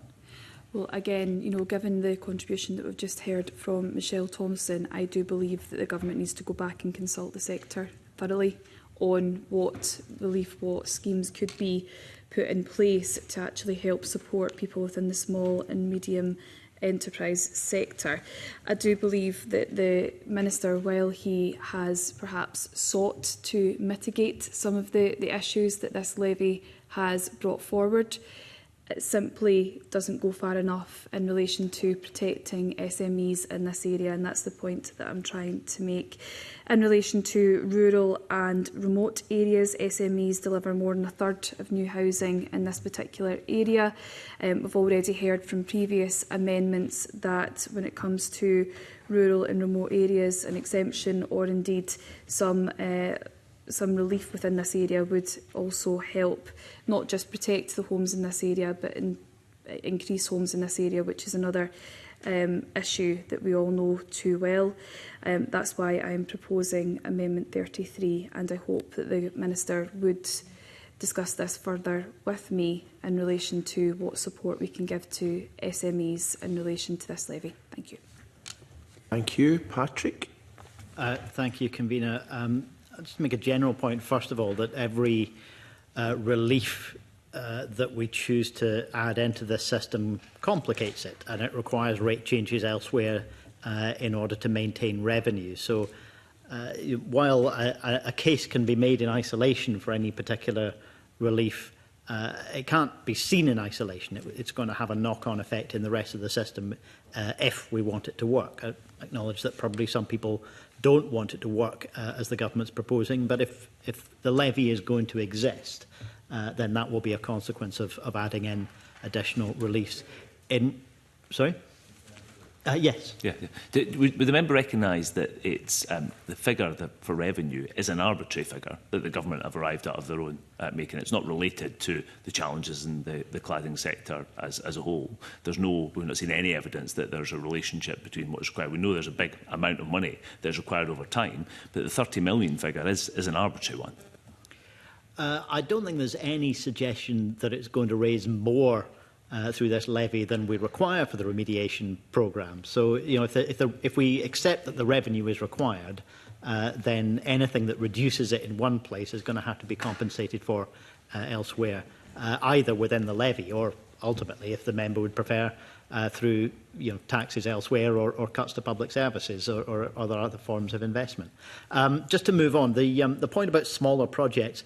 It seems to me the very purpose of the levy-free allowance is to address that concern. I think there's a fair argument about whether we address the concern about small developments either through an allowance or through a relief, but I do find it hard to see why we would do both. In relation to both the viability question and the argument for a multi-year approach to the threshold, to the allowance rather. I think the question I would have in relation to both of these is, although a levy isn't technically a tax, do we take the same approach to any other form of revenue raising? If people had the option to carry their personal tax threshold on income tax from year to year, we would see a significant drop in revenue. We don't do that. Now, I don't see why we would do that in relation to the levy-free allowance in this case. And viability, again, is there any other tax where we say to the taxpayer, actually, if you think this is too much for you to pay, then you just don't have to. I mean, either we think this is a legitimate way of raising the revenue from the industry, which is responsible for the fact that the remediation programme is necessary, or we don't. I give way. I would just ask Patrick Harvey if we would not accept that property development is a very specific process, and that if a developer can prove that they will not embark on that development because of the levy, surely it is better, therefore, that the levy is reduced, and therefore the Scottish Government gets the receipts which we've identified come through other routes, and therefore gets a portion, potentially, of this levy, than doesn't get it at all. Because it's very clear that if a developer can show to Revenue Scotland that it will not proceed because it will not be viable, it is surely better to take a reduced levy. I'm not sure, honestly, how either proof or disproof of a claim of that kind could be relied upon, given again that we need to be realistic that any industry faced with a levy like this is going to want to pay a lower rate, is going to want as many reliefs and allowances and exemptions as it can possibly lobby for. I'll leave it at that. Just a final point. I am still unclear as to why the brownfield relief is a better way of achieving what John Mason is asking for, compared with different rates being set. And if the Minister would respond to that point to clarify what his view is on what's the best and most effective way of achieving what I think we all share as an objective, that would be helpful. Thank you. Well, that's perfectly timed because the Minister's just about to come in before John Mason winds up. Indeed, thank you, Convener, and I thank members for bringing forward these amendments. So I'll start by addressing Amendments 30 and 31 in the name of John Mason, which would place a requirement on ministers to introduce reliefs using the regulation making powers in Section 11, including a relief of no less than 50% for units created on brownfield land. The government has already committed to introducing a reduced rate of at least 50%. Maximum 50% for new residential units built on brownfield land, and Amendment 31 would deliver a broadly similar effect. In terms of the question from Patrick Harvey, I think the answer is that they both deliver the same effect. The question is, and I think John Mason made the point about giving some certainty at this stage in the face of the bill to those seeking to develop on brownfield land in order to encourage that. And I think the government is sympathetic to that, and we're therefore minded to support Amendments 30 and 31. In terms of Amendments 32 and 44 in the name of Craig Hoy, a viability-based relief would significantly increase complexity and administrative burden for both taxpayers and for Revenue Scotland, who would have to assess detailed commercial appraisals and make subjective judgments of financial viability on a case-by-case basis. This would move the levy away from a clear rules-based tax that applies equitably and fairly across the tax base to a system which would increase uncertainty for taxpayers and deliver inconsistent outcomes, and I've no doubt would clog up the tax system with a whole number of assessments that would need to be carried out, and it's difficult not to see that in this context as a wrecking amendment. So the government cannot support those amendments. On Amendment 53 in the name of Michelle Thompson, as with her earlier amendments to introduce exemptions, understand the aim. However, I've already talked to the operational challenges of ensuring compliance with an exemption for units sold to first-time buyers and the significant impact this would have on the tax base. So cannot support this amendment, but happy to stress again, very happy to discuss alternative measures to support first-time buyers. On Megan Gallagher's Amendment 33, I would note that the very purpose of having the levy-free allowance to begin with is to exempt smaller developers from the charge by way of an annual allowance of tax-free units. The threshold I'll come on to talk about in a minute.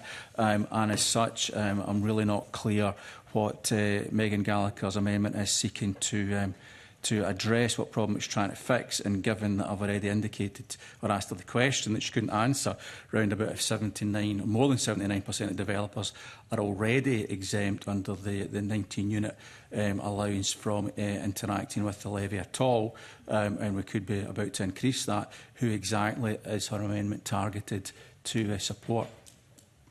I turn to Amendments 54, 55 and 57, which seek to set a minimum levy-free allowance threshold at 29 units. At the Stage 1 debate, I set out the Scottish Government's position that the levy-free allowance would be set at 19 units. That would exempt 19% of new build sales from the levy and, as I've said earlier, remove 79% of developers from any requirement to interact with the levy at all. A 19-unit allowance combined with all other exemptions in the bill would leave 53% of the eligible tax base chargeable. I'm sympathetic to calls from the industry, such as Homes for Scotland, to have called for this threshold to be raised to 29 units. And it's important to look at the data here. A 29-unit allowance would exempt around 23% of new build sales, so that's increased from 19%, and would remove 85% of developers from the levy, an increase from the 79% indicated earlier.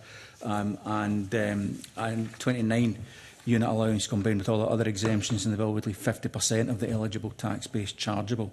So I think it's important also we recognise that there are, given that 79% of the developers would be excluded under the 19% levy, increasing it to 29 doesn't actually benefit the vast majority of small and medium-sized businesses, but I do take on board the point Michelle Thompson made that some of those may have aspirations to grow larger, and we wouldn't want to stand in the way of that, but the impact of increasing 29 unit, the benefit of that would fall disproportionately, ironically, on larger developers, and it would also have the effect of pushing up the unit per the levy per unit. Because the tax base would be marginally smaller, so it would have a number of counter implications. However, on balance, we're minded to support the principle of a 29-unit allowance, and the Government will therefore support Amendments 54 and 55. We're not able to support Amendment 57 due to the restrictions it will place on Ministers' ability to tailor the allowance to reflect changing conditions in future, and then therefore ask Michelle Thompson not to press Amendment 57. Turning to Amendment 56, also in Michelle Thompson's name, which would allow for the carrying forward of an unused allowance. While that provision could increase complexity for the administration of the levy, the Government is content to allow this power to deliver a carry-forward provision because we recognise that on the margin it could prevent smaller developers having to behave in a way which would be inefficient in terms of seeking to either complete or not complete units in order to meet arbitrary financial year end dates. So we're minded to support that provision indeed. Yeah. I just simply wanted to put on the record to everyone that I had neglected to talk to Amendment 56, and therefore I'm grateful that I had the opportunity to meet with the Minister prior to this. So I'm glad we had that conversation. My apologies to the committee and the convener. Yeah, thank you, and I think there's real value in those that amendment, so the Government is content to support that. And I'd also like to make the point with regards in the levy-free allowance that, contrary to what has been stated by some, the advisory group was consulted on setting the levy-free allowance at different levels to gain their thoughts on that. Convener, in concluding, I believe that the Government's response to the amendments in this group demonstrates a balanced approach between listening to industry concerns and ensuring that a disproportionate level of costs do not fall into a narrower subset of the tax base.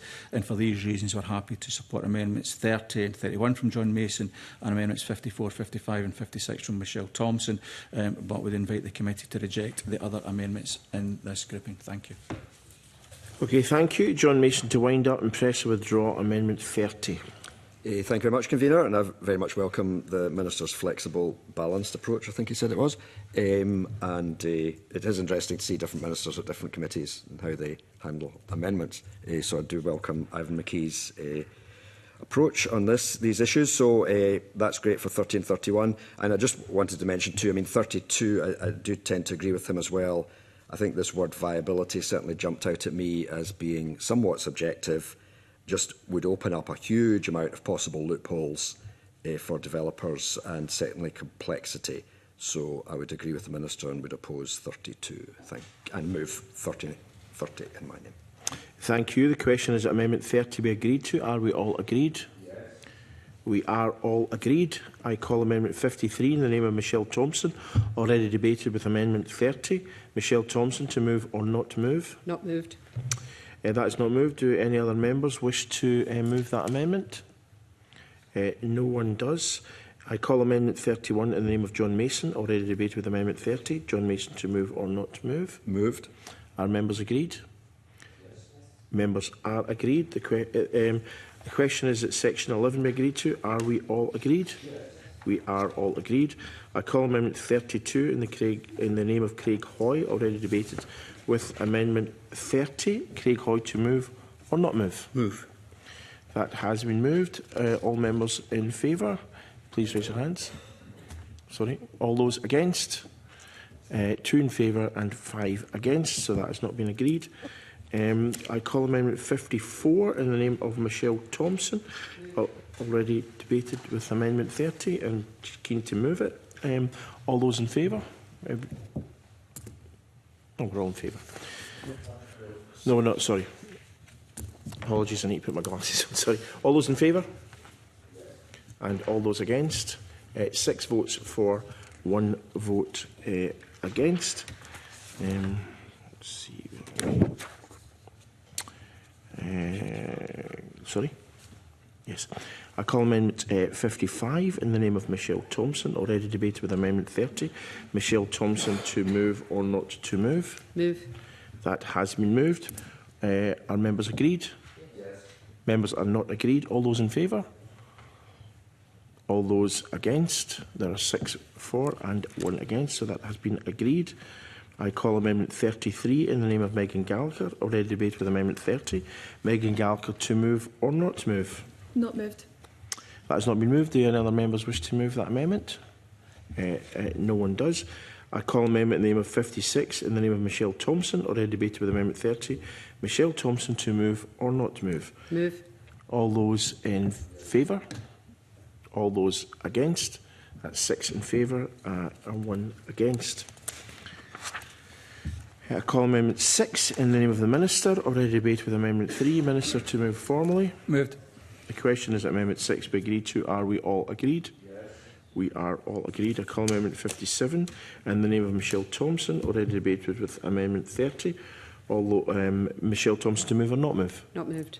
That has not been moved. Does anyone else wish to move that amendment? No one wishes to move that amendment. The question is that Section 12 be agreed to. Are we all agreed? Yes. We are all agreed. I now move to the use of levy proceeds, so call Amendment 34 in the name of Liz Smith, grouped with Amendments 35 and 36. Liz Smith to move Amendment 34 and speak to all amendments in the group.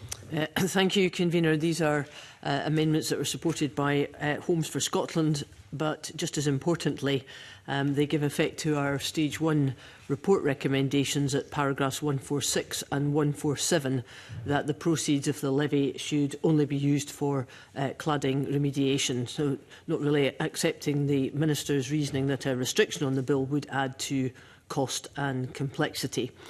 Colleagues will recall that we discussed at length the importance that the levy should only fund the cladding remediation programme and should be clearly time limited through the sunset clause that several members have referred to. Being clear about the use of the proceeds, I think, is imperative if this bill is to be improved. Yes, of course. I thank the member for giving way. I mean, would she accept the argument that the cost of the cladding programme is going to be hugely greater than the levy, and so the levy is easily going to be swamped by the whole programme? And I accept that there is obviously that situation, but given that the government has been slow on some of the monies that it has had with regard to cladding, there's also the circumstances that we were very clear in our Stage 1 report, as Mr Mason will remember, that the proceeds of that levy should be used for the cladding remediation. And that's the purpose behind these amendments. Would the member give way again? Of course. I'm grateful for the member giving way a second time. Would she accept there was an argument at committee that sometimes when the cladding is looked at, there's going to be other issues come up, and it will be quite hard, perhaps, to divide between other safety issues and the cladding issues? Yes, I accept that, and I think the Minister, when he was at committee, and a couple of witnesses, if I remember correctly, made that point, but it's impossible to legislate on that, given that you don't know until the cladding remediation actually happens as to what is uncovered.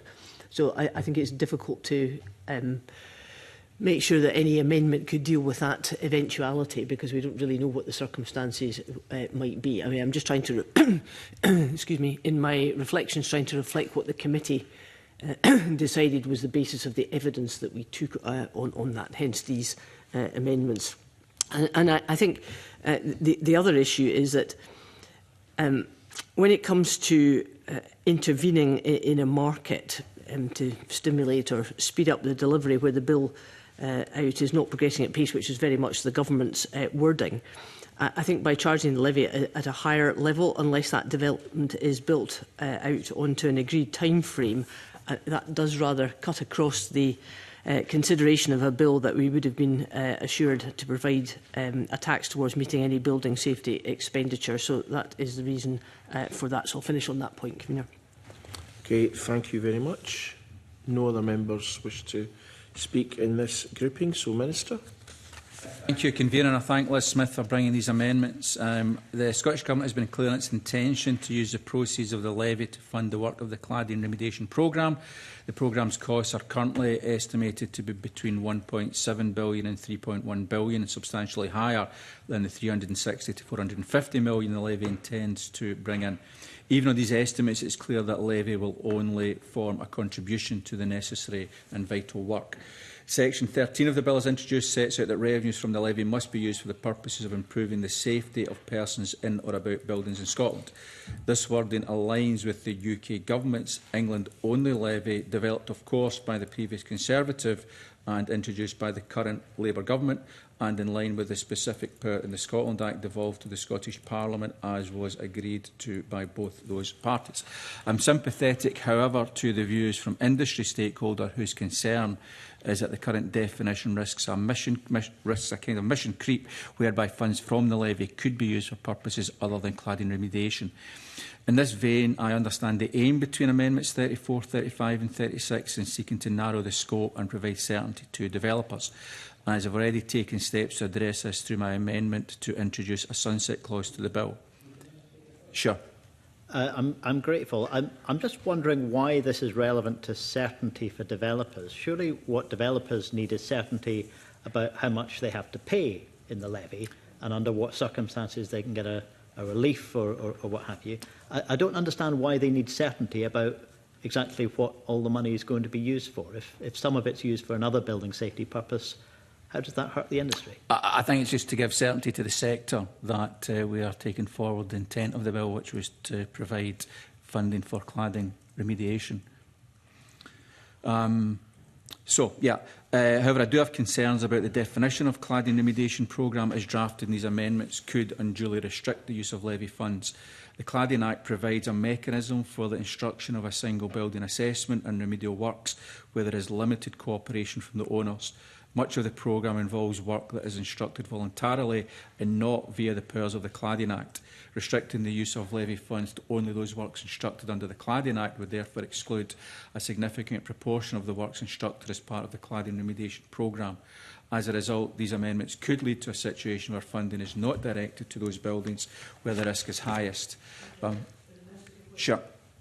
I'm grateful, and we spoke about this when we met about this issue. Is the Minister giving a commitment that prior to stage 3 he would work with me to ensure that we get these definitions sorted out, and that when it comes to the concerns in the sector that there might be some mission creep, etc., that we could address that? Liz Smith preempts my very final point, Convener, which was to make exactly that commitment. And I'm very happy to meet with Liz Smith in advance of stage 3 to find a suitable form of words that captures her intent and focuses on all works forming part of the broader cladding remediation programme so that a new amendment can be brought forward at stage 3. Thank you, Convener. Thank you, Minister. Liz Smith to wind up, and press or withdraw amendment. I've got nothing further to say, except I'm very grateful to the Minister, because I think we could have further discussion on this that suits everybody's intentions to try to ensure that some of the unintended consequences that might occur don't. So you do not wish to press? I do not wish to press. Anyone else wish to move that amendment? No one does. I'd like to call Amendment 35 in the name of Liz Smith. Already debated with Amendment 34. Liz Smith to move or not move? Not moved. Anyone else who wish to move? No one does. I call Amendment 36 in the name of Liz Smith. Already debated with Amendment 34. Liz Smith to move or not move? Not moved. That also will not be moved. Any other person wish to move it? Nope. Okay, the question is that Section 13 be agreed to. Are we all agreed? Yes. We are agreed. The question is that Sections 14 to 16 be agreed to. Are we all agreed? We are agreed. I call Amendment 7 in the name of the Minister, grouped with Amendments 58, 8 and 13. Minister to move Amendment 7 and speak to all amendments in the group. Michelle, sorry. The amendments in Group 7 relate to the administration of the levy and the information sharing arrangements needed to ensure the levy can be operated effectively. This group contains 3 government amendments which invite the committee to support, and 1 non-government amendment I ask the committee to resist. I'll begin with Amendment 7 in my name, which makes a practical and administrative improvement to the operation of the levy, requiring Revenue Scotland to cancel a person's registration where that person has notified Revenue Scotland and Revenue Scotland is satisfied the person has ceased and will not carry out any activity that could give rise to a levy liability. Under the bill as introduced, developers can choose to register voluntarily in advance of completing any new residential units, and this is helpful for larger phased developments, but it also creates a scenario where someone may remain registered despite no longer intending to build. Amendment 7 provides a clear and proportionate mechanism to address that situation. This amendment has been requested by Revenue Scotland and reflects standard practice across other devolved taxes. Amendment 58, lodged by Michelle Thompson, would require levy liabilities to be paid in instalments over a minimum 5-year period for certain types of development, including build-to-rent and purpose-built student accommodation. While I fully recognise the cash flow concerns raised by parts of the development sector, I'm unable to support this amendment, as it would be to the effect would be to mandate a single payment approach in primary legislation, regardless of the size of the levy liability, the type of developer, the wider behavioural and fiscal impacts, or a taxpayer's ability to pay. In creating such an unconditional arrangement, there would be a significant increase to risks around non-payment and default, and ultimately undermining the revenues available to the cladding remediation programme. Both this committee, indeed, yeah. But there is arguably a midway point. If there's concerns, for example, which I could appreciate about use of special purpose vehicles, and that being an ultimate risk to tax receipts in for the government, there could well be a midpoint which is front-loading it but still allowing for staggered payments that doesn't represent such a risk to the government. Is that something that he's considered? I'm happy to have a conversation on that, and I think we need to take advice from Revenue Scotland and others on that, but I'm happy to have a conversation to understand if there is indeed something that could fit into that scenario without making any commitment. Sorry, Convener, both this committee and the Delegated Power and Law Reform Committee were clear at stage 1 that matters such as payment time and administration are best dealt with through secondary legislation. Precisely this because this allows for adjustment in light of operational experience. The bill already provides power to make provisions about accounting periods and time for payment, and these can be exercised in a way that is targeted, proportionate and responsive, rather than fixed on the face of the bill. And it may be that some of that addresses the issue that Michelle Thompson has raised. Revenue Scotland also work constructively and flexibly with taxpayers who experience difficulties in paying the tax that they are due. As Scotland's National Tax Authority, it's important that we allow Revenue Scotland to retain the discretion and flexibility to collect and manage the levy in an efficient and effective manner, in line with how they have done with other devolved taxes. I now turn to Amendments 8 and 13, should be considered together, and these amendments introduce a new regulation making power to enable information sharing between Revenue Scotland and relevant public bodies, including local authorities, registers of Scotland and Scottish ministers. The levy is designed as a self-assessed tax, but Revenue Scotland does not itself hold key information needed to verify returns, such as data on building completions, ownership or exemptions. Without appropriate information sharing arrangements, Revenue Scotland's ability to administer and enforce the levy effectively would be limited. Amendment 8 provides a necessary legal gateway to support targeted, secure and proportionate information sharing, while Amendment 13 ensures that regulations made under this power are subject to the affirmative procedure, reflecting the importance of appropriate parliamentary scrutiny. These proposals have been developed in close collaboration with Revenue Scotland, COSLA, Local Authority Building Standards Scotland Improvement Service and the Information Commissioner's Office, and together they ensure the levy can be administered efficiently, fairly and with appropriate data protection safeguards in place. Thank you. Convener. Thank you. Michelle Thompson to speak to Amendment 58 and other amendments in the group. Thank you, Convener. I won't labour my point too much. I mean, I think the Minister's correctly expressed that this is a particular concern for the build-to-rent sector, and it's an area that I've raised a number of times during evidence sessions.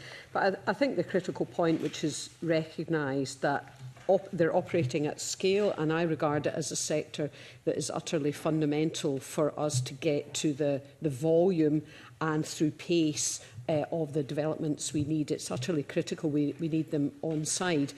And it could also, however, it's worth pointing out, could affect mid-market rent and student accommodation as well. I suppose it's worth reflecting briefly on the business model where there's no actual sale post-completion, and leaving, therefore, a developer with such a large financial liability does seem to me to at least cause some developers to consider might it be worthwhile them focusing their development in Leeds rather than Edinburgh, and that is the root of my... Yes, I'm grateful.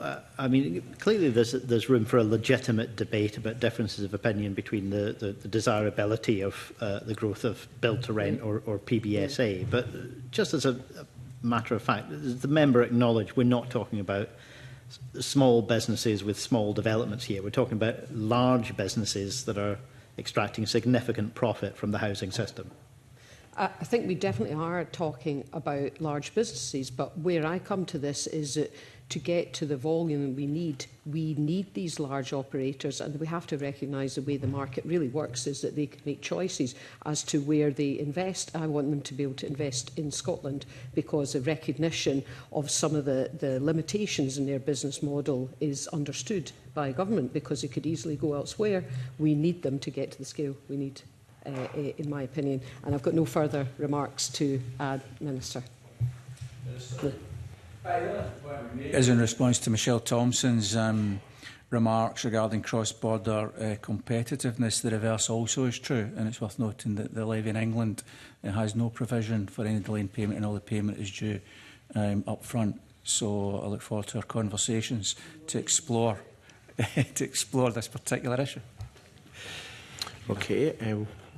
The question is Amendment 7 be agreed to. Are we all agreed? Yes. Sorry, was that agreed? Yes, it was agreed. We are all agreed. The question is that Section 17 be agreed to. Are we all agreed? Yes. We are agreed. The question is that Section 18 be agreed to. Are we all agreed? Yes. I call Amendment 58 in the name of Michelle Thompson. Already debated with Amendment 7. Michelle Thompson to move or not move? Not moved. That's not been moved. Do any other members wish to move? Move it? No, they do not.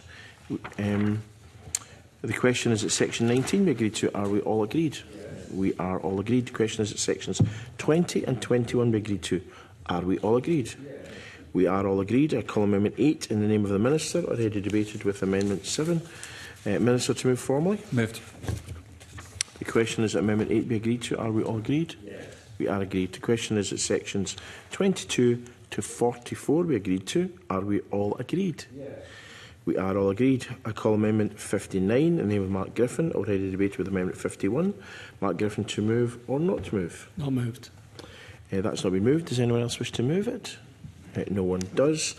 I call Amendment 37 in the name of Liz Smith. Already debated with Amendment 51. Liz Smith to move or not to move? It's not moved in relation to Amendment 9. Thank you. Anyone else wish to move that? They do not. I call Amendment 9 in the name of the Minister. Already debated with Amendment 51. Minister to move formally. The question is that Amendment 9 be agreed to. Are we all agreed? Yes. We are all agreed. I call Amendment 10 in the name of the Minister. Already debated with Amendment 51. Minister to move formally. Moved. The question is Amendment 10 be agreed to. Are we all agreed? Yes. We are agreed. I call Amendment 38 in the name of Liz Smith. Already debated with Amendment 51. Liz Smith to move or not to move? Moved. That has been moved. The question is Amendment 38 be agreed to. Are we all agreed? We are not agreed. All those in favour? All those against? That's 3 votes in favour and 4 against. That has not been agreed to. I call Amendment 11 in the name of the Minister. Already debated with Amendment 51. Minister to move formally. Moved. Moved. The question is that Amendment 11 be agreed to. Are we all agreed? Yes. We are agreed. I call Amendment 12 in the name of the Minister. Already debated with Amendment 51. Minister to move formally. Moved. The question is that Amendment 12 be agreed to. Are we all agreed? Yes. We are all agreed. The question is that Section 45 be agreed to. Are we all agreed? Yes. We are all agreed. I call Amendment 39 in the name of Liz Smith. Already debated with Amendment 51. Liz Smith to move or not to move? Moved. The question is that Amendment 39 be agreed to. Are we all agreed? No. We are not all agreed. All those in favour? 3. All those against? 4. That has not been agreed to. I call Amendment 60 in the name of Mark Griffin. Already debated with Amendment 51. Mark Griffin to move or not move? Not moved. That has not been moved. Does anyone else wish to move that amendment? No one does. The question is call Amendment 40 in the name of Liz Smith. Already debated with Amendment 51. Liz Smith to move or not move? Moved. The question is Amendment 40 be agreed to. Are we all agreed? We are not agreed. All those in favour? 2 in favour. All those against? 4 against. Any abstentions? 1 abstention. That has not been agreed to. I call Amendment 41 in the name of Liz Smith. I debate with Amendment 16. Liz Smith to move or not to move? Not moved. That's not moved. Anyone else wish to move Amendment 41? No one wishes to move Amendment 41. The question is that Amendment 42 be moved. Well, sorry, I call Amendment in the name. I call Amendment 42 in the name of Craig Hoy. Already debated with Amendment 16. Craig Hoy to move or not to move? Moved. That has been moved. Question is Amendment 42 be agreed to. Are we all agreed? No. We are not agreed. All those in favour of Amendment 42? All those against? That's 3 for and 4 against. The question is that Section 46 be agreed to. Are we all agreed? Yes. We are agreed. The question is that Section 47 be agreed to. Are we all agreed? Yes. Okay, I call Amendment 43 in the name of Megan Gallagher. I debated with Amendment 16. Megan Gallagher to move or not move? Not moved. That's not been moved. Does anyone else wish to move that amendment? No one does. I call Amendment 44 in the name of Craig Hoy. Already debated with Amendment 30. Craig Hoy to move or not to move? Hold on, give me 1 second. Not moved. Not moved. Anyone else wish to move that amendment? No one does. I call Amendment 13 in the name of the Minister. Already debated with Amendment 7. Minister to move formally. Moved. The question is that Amendment 13 be agreed to. Are we all agreed? Yes. We are agreed. I call Amendment 61 in the name of Mark Griffin. Already debated with Amendment 51. Mark Griffin to move or not to move? Not moved. That's not been moved. Anyone else wish to move that amendment? No one does. Now, I was just wondering, we've got one section left, so I think let's just go for it and try and finish it off today. Okay, so I call Amendment 14 in the name of the Minister, grouped with Amendments 45, 62, 15, 47, 65 and 66. Minister, move Amendment 14 and speak to all amendments in the group. Minister. Thank you, Convener. I'll just start by thanking you for your efficient process in moving through the business this morning. It's been much appreciated by myself and I'm sure by all members of the committee. I would like to begin with Amendment 15 in my name, which would insert a new provision into the bill, forcing the Act to expire after a period of 15 years. This is the Government's proposed sunset clause and is designed to ensure the levy is in place for no longer than is absolutely necessary. The period of time is in line with the committee's recommendations in its Stage 1 report and with the estimated lifetime of the cladding remediation programme. This amendment would, if this amendment is in effect, it would mean that if the Government and Parliament do nothing, then the levy will cease after the 15-year period. However, in recognition of the potential for unforeseen costs for the programme, ministers can take action by regulation to extend the lifetime of the levy. But to ensure Parliament has appropriate oversight over such action, Amendment 14 requires that such regulations are subject to the affirmative procedure. This means that for any length of extension beyond the 15 years, Parliament must also agree to that. Additionally, subsection 3 of Amendment 15 requires ministers to lay in Parliament a statement of their reasons for extending the levy, ensuring accountability for that decision. The Scottish Government believes that this is a fair position to take, and I hope that committee members would be minded to support it. Turning to Amendment 47 in Craig Hoy's name, which intends to deliver a similar effect to my own, though with some particular differences. Amendment 47 shortens the period in which the levy would be in operation down to 10 years, 5 years fewer than the committee's recommended position at Stage 1. While Amendment 47 also contains a provision to extend the lifespan up to 15 years, this extension can only be applied for in the 9th year of the levy's operation. Not only would such a restriction create issues with Revenue Scotland's continued operation of the tax, it would also risk creating uncertainty with developers who will want clarity on whether the levy is to continue in advance of its final year. While the main aim of the amendment is understandable, its effect will intentionally cause more uncertainty, and therefore I ask the member not to move Amendment 47. The same reason applies also to Amendment 96 in the name of Liz Smith, and I notice the subtle differences between this amendment and Amendment 47, for example, the requirement to lay a statement of reasons to Parliament when ministers propose to extend the lifespan of the levy.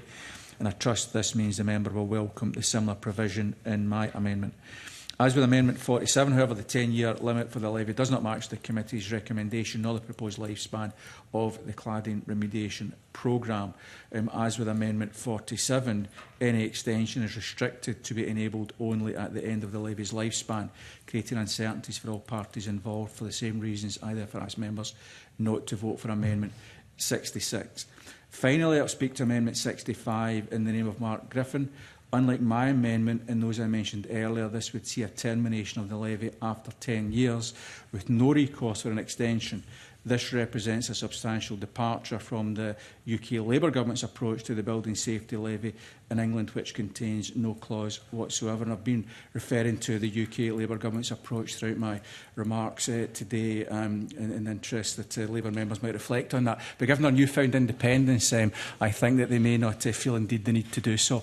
I would draw members to the points I made on Amendments 47 and 66, but additionally the potential risks of funding shortages to the cladding remediation programme further down the line. I know that no one here will dispute the need for government to undertake this critically important work. I ask that members consider the implication of placing a greater share of the cost of this work onto the wider public purse of the levy is forced to end prematurely with no regard to emerging data and costs of cladding remediation.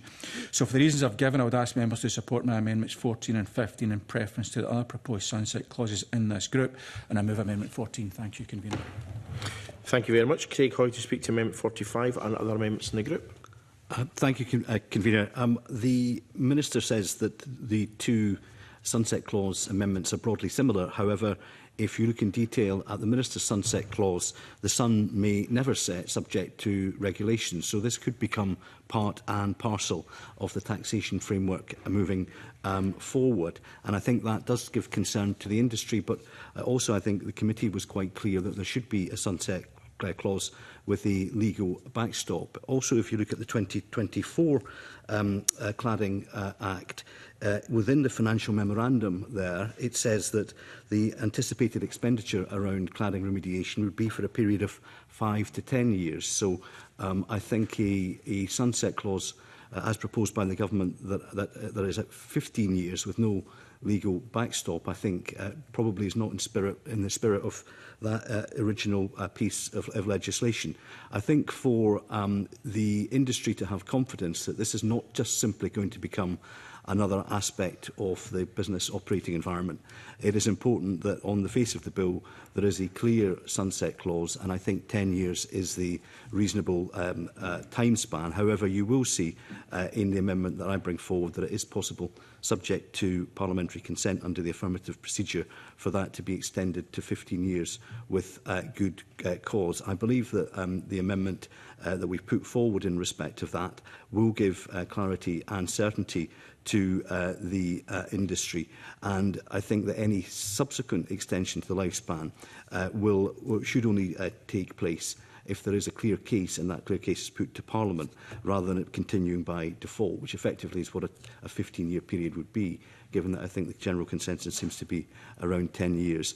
In relation to Amendment 45, in relation to extending the life of the Act subject to the affirmative procedure, I know that is similar to Amendment 14 from the Minister, but perhaps having come relatively late to this particular amendment, I'm probably minded to press 45 as well, just to ensure that there is absolute clarity that it will have the same effect as the Minister's, unless the Minister can say whether or not he's identified any difference between the application of Amendment 45 in my name and Amendment 14 that he has brought forward.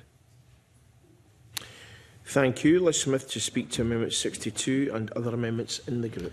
Yeah, I mean, Amendment 62, sorry, yeah, 62 and 66, they're about the extension of the provisions in this section, but for the very reason that Craig Hoy has just spoken about, that I do think we need to try to give the sector some certainty and commitment that we can't just let this go further and further down the road without them being held to account in terms of the delivery of that building that they're undertaking. Because if we do allow that, then I think we're going to be in a circumstance where there is considerable uncertainty, and that's going to be a difficult situation that none of us want to get into. I think some of the witnesses that we heard at stage 1 were very much in favour of sunset clauses to ensure that this can't just go on forever and it can't just be shifted down the line without the commitment being made.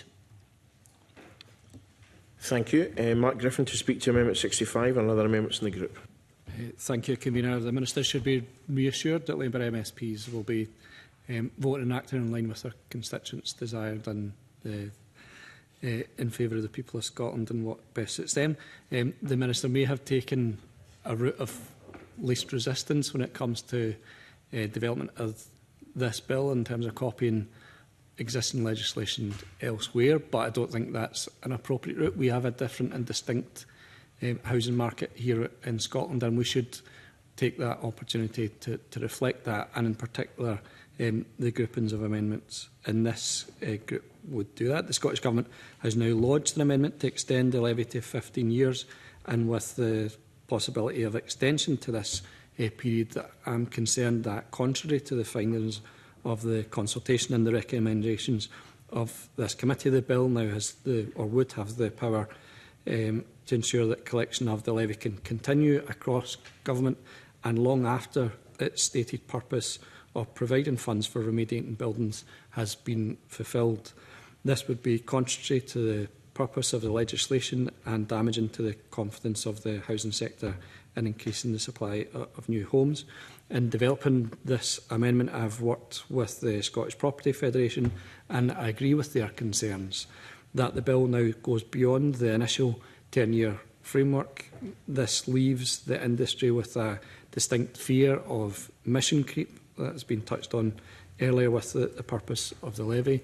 I would also add my support to the amendments in the name of Craig Hoy and Liz Smith that attempt to limit the scope of this levy. I think there is real concern that this legislation leaves open the possibility that this levy remains in place in perpetuity as a source of revenue for the government, rather than the stated purpose of remediating the buildings with dangerous cladding. Patrick. Thank you, Convener. I'll just say very briefly that while I think the case is very clear that the 15-year period is more appropriate than the 10-year period, and I'm not going to vote against having the 15-year sunset clause. My personal view is that sunset clauses in general are better placed in legislation that is intended to be very short-term, such as emergency legislation. It's become a much more regular feature in recent years in terms of other legislation, and I think sunset clauses are more appropriately used for shorter-term questions. When we're talking about something that's 3 parliamentary sessions away in the future, my personal view is that we ought to simply leave it to a subsequent Parliament and Government to decide if they want to repeal the legislation as normal, rather than setting a sunset clause. But there's clearly a balance of views in favour of some sunset clause or other, and so 15 years is more appropriate than 10. Parliamentary sessions, I'm sure we'll both still be here, Patrick. Minister. Yeah, so just pick up on a couple of points. In terms of Craig Hoy's point, the government amendments would also require the affirmative procedure and the approval of Parliament to not end the Act at that point in time. So I think those provisions are broadly similar. And of course, as other members, Patrick Harvey reflected on, any future Parliament could indeed either extend or indeed repeal the Act if they so chose to do. But I think the point of the clause is just to give that comfort of the government's intent at this point in time that industry was seeking. Sure. Does the Minister not accept, however, if we are to prevent future scandals of this nature, they're actually saying to the developers that there will be possibly into perpetuity, because this could be the case, and that the scope could be wider, that you're effectively giving them licence to misbehave in the future. if this is going to be a fund that could be drawn on in the next 20 to 30 years, rather than saying it is very specific for a specific purpose and for a specific period, then rogue operators will not be able to build something that in 10 or 15 years it may come to light that actually we have the cladding scandal Mark II, and that actually being very specific may actually send a positive signal to the industry. To be honest, I would be hard to imagine that people, those that were seeking to create another scandal, if indeed they were seeking to do so, would do it or not do it on the basis of this legislation being or not being in place. But leaving that to one side, I think members need to be clear on what we are proposing here is that the Act will cease to be an Act after 15 years unless Parliament decides to extend it. So it's not to, the Ministers, Parliament would need to approve that through the affirmative procedure. So that's very clear, and I think that gives that very clear end point that the sector has been calling for, and in combination with the work we'll be undertaking in advance of Stage 3 with Liz Smith on the scope of use of the funds. I think that gives the assurance that the sector is looking for. Thank you. The question is that Amendment 14 be agreed to. Are we all agreed? Yes. We are all agreed. I call Amendment 45 in the name of Craig Hoy. Already debated with Amendment 14. Craig Hoy to move or not to move? Moved. Moved. The question is that Amendment 45 be agreed to. Are we all agreed? Yes. We are not agreed. All those in favour? All those against? That's 3 votes for and 4 votes against. That has not been agreed to.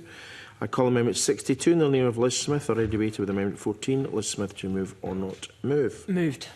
The question is Amendment 62 be agreed to. Are we all agreed? Yes. We are not all agreed. All those in favour? All those against? That's 3 votes for and 4 against. Amendment 62 is not agreed to. The question is that Section 48 be agreed to. Are we all agreed? Yes. We are all agreed. I call Amendment 46 in the name of Liz Smith. Already debated with Amendment 3. Liz Smith to move or not move? Moved. The question is that Amendment 46 be agreed to. Are we all agreed? Yes. We are not all agreed. All those in favour? That's 3. All those against? That's 4. That's not been agreed to. The question is that sections 49 and 50 be agreed to. Are we all agreed? Yes.